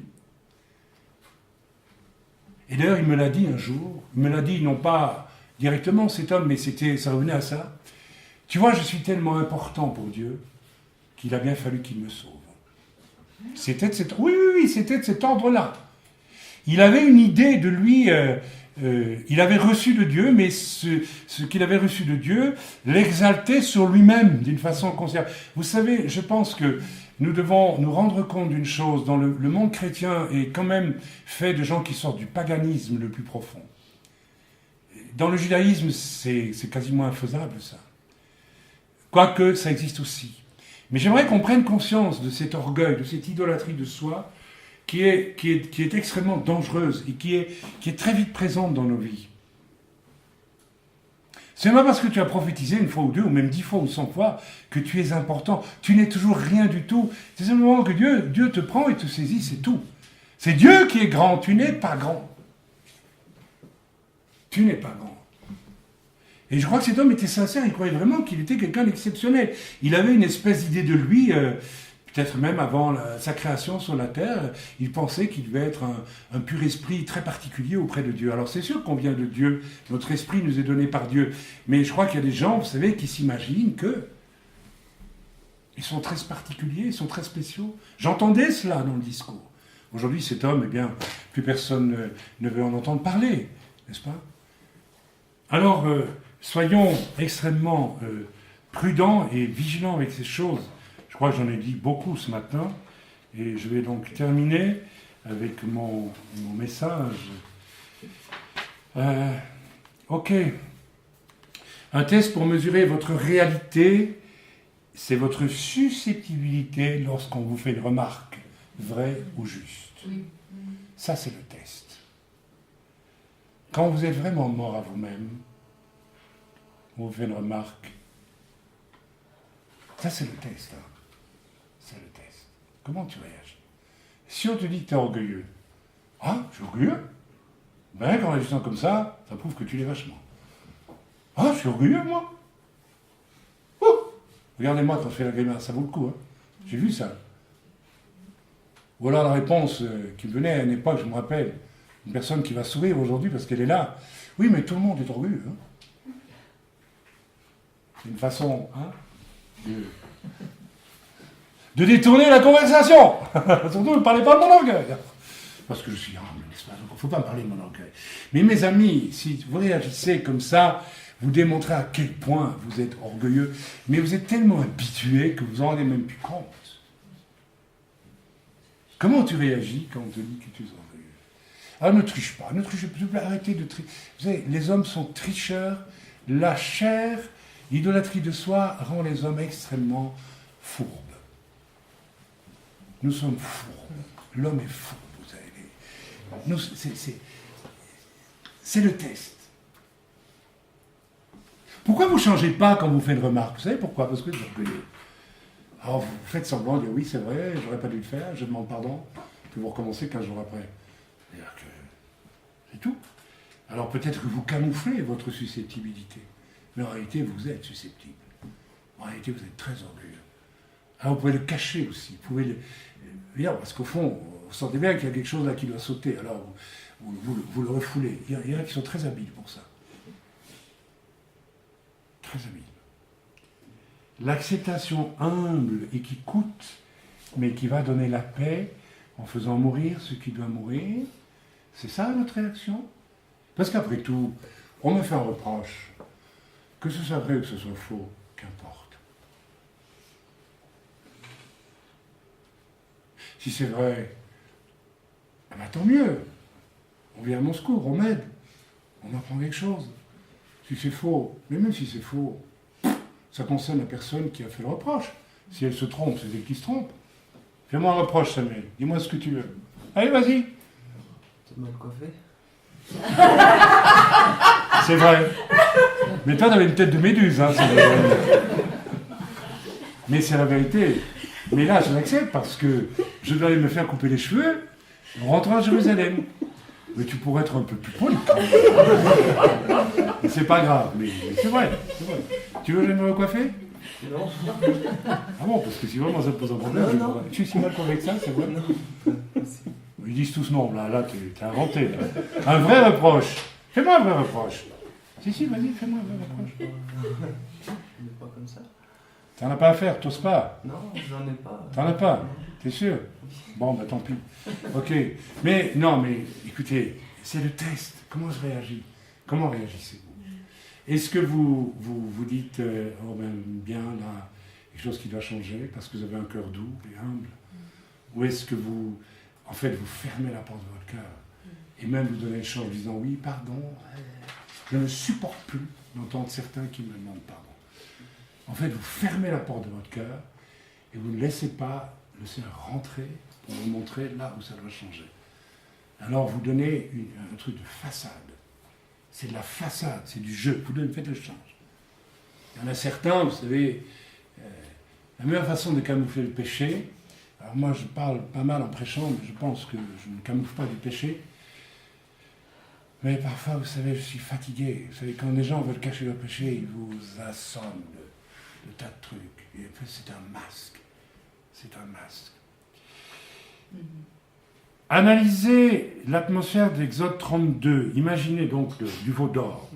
Imaginez si vous agissez en sorte qu'au cœur de ce déploiement de passion, parce que le veau d'or, ce qui s'est passé autour, c'est simplement une image de tout ce que l'idolâtrie de vous-même peut déclencher comme comportement charné. Hein.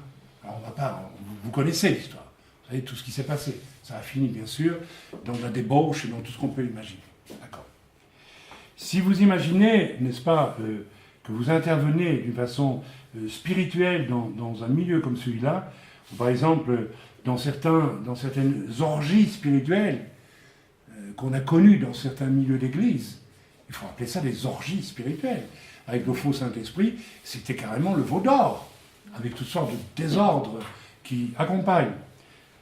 Parce qu'au fond, quelle était la préoccupation de tous ces gens qui ont amené un faux Saint-Esprit? De se mettre en spectacle. C'est tout. De se mettre en spectacle. De se mettre en spectacle. Vous savez, c'est un des tests les plus importants que nous devons passer quand nous servons le Seigneur. Moi, j'ai vécu 2 ou 3 expériences très fortes comme cela, à une époque où ce que j'aurais pu devenir un homme à grand succès, à une époque, à deux époques au moins. Et c'est là, je me souviens, j'ai entendu la voix du Seigneur me dire, tout doucement, Chaim, que vas-tu faire maintenant? Hey, c'est le test. Vous avez les dons de l'esprit, il y a des miracles, il y a des guérisons, et vous pouvez devenir une vedette. Et Dieu vous dit, que vas-tu faire? Ah là là. C'est là qu'on sait si vous êtes adorateur du veau d'or, qui est vous-même, ou bien si vous êtes adorateur de l'Éternel, qui a besoin de vous. D'accord? Vous comprenez ce que je veux dire? C'est un test, et je suis convaincu qu'hélas, bien des gens, aujourd'hui, choisissent le veau d'or du succès. Quand je vois la vie de Jésus, quand je vois la vie de Jean-Baptiste, quand je vois la vie des vrais serviteurs de Dieu de jadis, généralement, ils n'ont pas connu le succès. Alors nous lisons leur biographie, je me dis, oh là là, mais vous ne savez pas tout ce qu'ils ont pris comme rejet de l'Église, comme prison, comme persécution, comme calomnie. Il y avait une sœur, je ne sais plus comment on l'appelait, cette sœur américaine, qui avait un ministère de prophète, je crois, et je crois que ça s'appelait Macpherson, j'ai oublié son nom. Et j'ai lu un jour que ça a été la femme la plus calomniée de la terre, à l'époque où elle a servi le Seigneur d'une façon glorieuse. Vous savez que Finney était un homme, maintenant tout le monde parle de Finney, un homme de réveil, mais Finney raconte dans ses mémoires que quand il est venu en Angleterre, il courait d'une église à l'autre, il était invité, parce que la calomnie le rattrapait et bloquait, faisait qu'on le jetait en dehors des églises. La calomnie, le mensonge. J'en sais quelque chose. Hein. Vous savez tous comme moi, de quelle façon j'ai été calomnié par une chrétienne, une apostasie en Belgique il y a autant d'années, et comment cet outil est encore utilisé pour me bloquer là où... mais ça fait rien. Ok, donc... quelle aurait été la réaction des Hébreux, qui étaient en pleine orgie du veau d'or, c'est-à-dire adoration d'eux-mêmes, n'est-ce pas, si on était intervenu au milieu de ça pour dire, écoutez, arrêtez, eh bien, vous auriez été mis à mort, tout simplement. Voilà. Donc, vous voyez à quel point il y a un antagonisme profond entre... Il y a quelque chose qui doit mourir. C'est soit le saint qui va mourir de la part des païens, et en mourant, il va répandre un parfum de la gloire de Dieu qui va amener d'autres au Seigneur. et ça existe dans l'Église, ou bien c'est le paganisme, l'idolâtrie de vous-même qui prend le dessus et qui corrompt l'Église de l'intérieur. Attention à se laisser peut-être, et je m'arrêterai là-dessus, interpeller aujourd'hui, car mes amis, si vous lisez ce qui s'en est suivi quand Moïse est descendu, pour une partie d'Israël, l'échauffement idolâtre, je dirais moi l'amour de soi, a finalement nécessité une intervention de Dieu qui a séparé par la mort la partie malade d'Israël. On voit ça au verset 25 du chapitre suivant, si j'ai bonne mémoire. Et je n'ai pas besoin d'en dire plus. Ça veut dire que, vous voyez, vous avez 3 fois la mort, là. Vous avez le jugement final de Dieu avec la mort pour ceux qui... Voilà. Et vous avez aussi la mort à soi-même. Je crois que j'ai suffisamment parlé de l'idolâtrie de soi que nous avons au fond de nous-mêmes et qui nous pousse à toutes sortes d'extravagances et qui nous empêche de voir aussi, d'entendre la voix de Dieu réellement et aussi d'aimer notre prochain, car il y a 2 choses importantes. La loi est résumée dans quoi, mes amis? Tu aimeras le Seigneur, ton Dieu, de tout ton cœur, de toute ta force. Et comment est-ce qu'on aime Dieu? La plupart d'entre vous, vous pensez tout de suite, oui, je vais faire ça et ça pour Dieu. N'est-ce pas? C'est ce que vous pensez. C'est tout faux. En faisant rien du tout. Le meilleur moyen d'aimer Dieu, c'est tu l'aimes pour lui-même. Si j'aime ma femme, je lui dis je l'aime. Mais si j'ai envie de la garder, je vais faire des tas de grimaces pour la garder. Vous voyez ce que je veux dire? Et je dis que je l'aime. C'est pas vrai. En fait, je t'aime pour moi. Mais aimer Dieu, c'est même ne rien faire pour lui, tant qu'il ne me demande rien. C'est ça, aimer Dieu. Vous l'embêtez, Dieu, très souvent. Nous l'embêtons. Tu l'embêtes avec toutes tes bonnes œuvres, là. Toutes tes bonnes œuvres d'héritage catholique, là. Tous tes machins. Je me rappelle en Belgique, quand j'allais en vacances, quand j'étais petit, je voyais les vieilles femmes qui allaient apporter des fleurs à Sainte-Bibiche et à Sainte-Bébête ou à Saint-Truc. On a fait quelque chose pour Dieu. T'as rien fait du tout. C'est ridicule. C'est lamentable. C'est du paganisme. Tu n'es pas différente de tes ancêtres barbares qui allaient offrir du gui à je ne sais quel dieu de la forêt. C'est ridicule. Ça n'a pas de sens. Tu fais juste plaisir à ton folklore intérieur. Tu te racontes des romances. C'est faux tout ça. C'est vide. Ça ne signifie rien.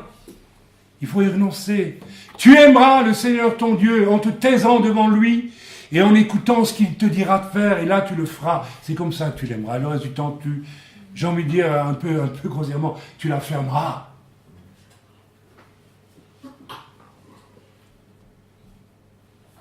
Souvent, quand je voyageais, je téléphonais à ma femme, je disais, est-ce que je te rapporte quelque chose? Elle me disait, non, rapporte-toi, ça me suffit.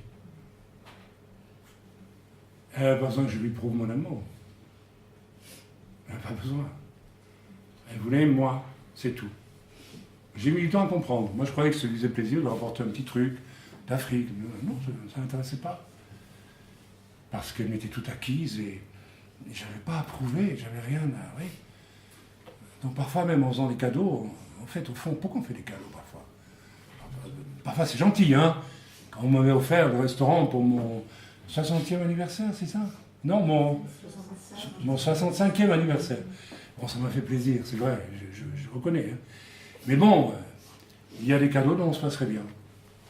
Il y a des cadeaux qui sont faits parce qu'en fait, on se fait plaisir. Il y a des gens qui font des cadeaux parce que ça leur fait plaisir à eux. Ça les élève à vos yeux. Vous n'avez jamais rencontré ça? Ça pue, ce genre de choses. Ça pue. Ça pue. Ok?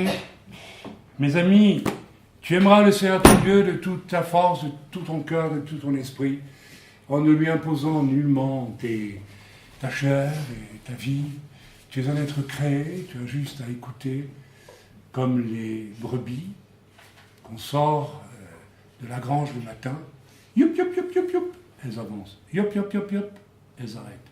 C'est tout. Et puis on les mange quand on en a besoin. Voilà. C'est ça. C'est rien d'autre. Mais c'est formidable. Quand c'est Dieu qui me fait youp, youp, youp, ou yop, yop, yop, waouh, je vis des choses fortes. Mais pas tout le temps. Mais il faut que ce soit lui qui le dise. Si ce n'est pas lui, ben ne faites rien. Si Dieu ne vous demande rien, ben écoutez, contentez-vous qu'il ne vous demande rien. Priez simplement. D'accord? Et tu aimeras qui? Ton prochain comme toi-même. Et tant que vous êtes habité de vous-même, vous n'aimez pas votre prochain comme vous-même. Vous avez fait peut-être beaucoup d'efforts, parce que vous avez décidé que ça, vous voulez le faire pour lui, mais en réalité, vous ne le faites pas pour lui, vous le faites pour vous. Et vous ne le savez même pas. Et quand l'occasion est là de vraiment faire une chose pour lui, que vous devez faire, vous ne le faites pas. Chez certains, je me souviens, c'était même caricatural. Je demandais à certains, il y a des années, tu veux pas faire ceci pour moi? Oui, oui, oui, oui. La personne ne le faisait pas, mais elle faisait un autre truc que je n'avais pas demandé de faire. Alors ça, c'est le comble de l'orgueil. Hein. Donc oui, oui, oui, je vais le faire, mais... et puis après, on réfléchit, non, je ne peux pas. Mais je vais faire ça, parce que moi, je crois que ça, il y en a besoin. Mais attendez, on est dans quel monde, là? Vous savez, quand vous faites ça, vous démontrez à quel point vous êtes une espèce d'idolâtrie de vous, de votre volonté qui est stupéfiante. Ça va très très loin, ça. Je crois que j'en ai dit assez aujourd'hui sur ce sujet. C'était ce que Dieu m'a mis à cœur. Je sais que c'était un message un peu difficile à encaisser. Tant mieux s'il est difficile à encaisser, c'est qu'il est nécessaire. Alors nous allons prier maintenant, si vous voulez bien. Mais j'aimerais bien entendre autre chose que des « Seigneur, pardonne-moi, s'il te plaît ». À la limite, taisez-vous s'il faut, mais laissez le Seigneur épingler comme il le faut les choses dans vos consciences et dans vos cœurs. Et commencez, s'il vous plaît, à abandonner ce qui doit être abandonné une fois pour toutes. Et apprenez aussi à faire silence devant Dieu. Vous savez, je vais vous dire, peut-être la chose la plus grande que vous vivrez avant de mourir, c'est de mourir. C'est drôle ce que je dis. Hein. Moi, je sens que... Alors, je ne sais pas combien d'années ça me laisse à vivre encore, peut-être même quelques heures, j'en sais rien. Mais j'ai l'impression de mourir. Mais de mourir joyeusement, paisiblement. C'est-à-dire de... Voilà. Je crois que quand on fait vraiment... On essaie de faire ce que Dieu nous demande de faire, on a droit à ce repos aussi. Mais celui qui ne sait pas faire ce que lui demande de faire et qui s'agite beaucoup, il n'a pas droit au repos. Il se fatigue d'une façon épouvantable. Alors je pose la question ce matin. Est-ce que vous n'êtes pas fatigué d'être fatigué? Vous n'avez pas marre de vous-même un petit peu? Alors arrêtez tout. Soyez calme. Et reniez-vous un peu plus. Et vous verrez que les choses changeront. Amen. C'est extrêmement important.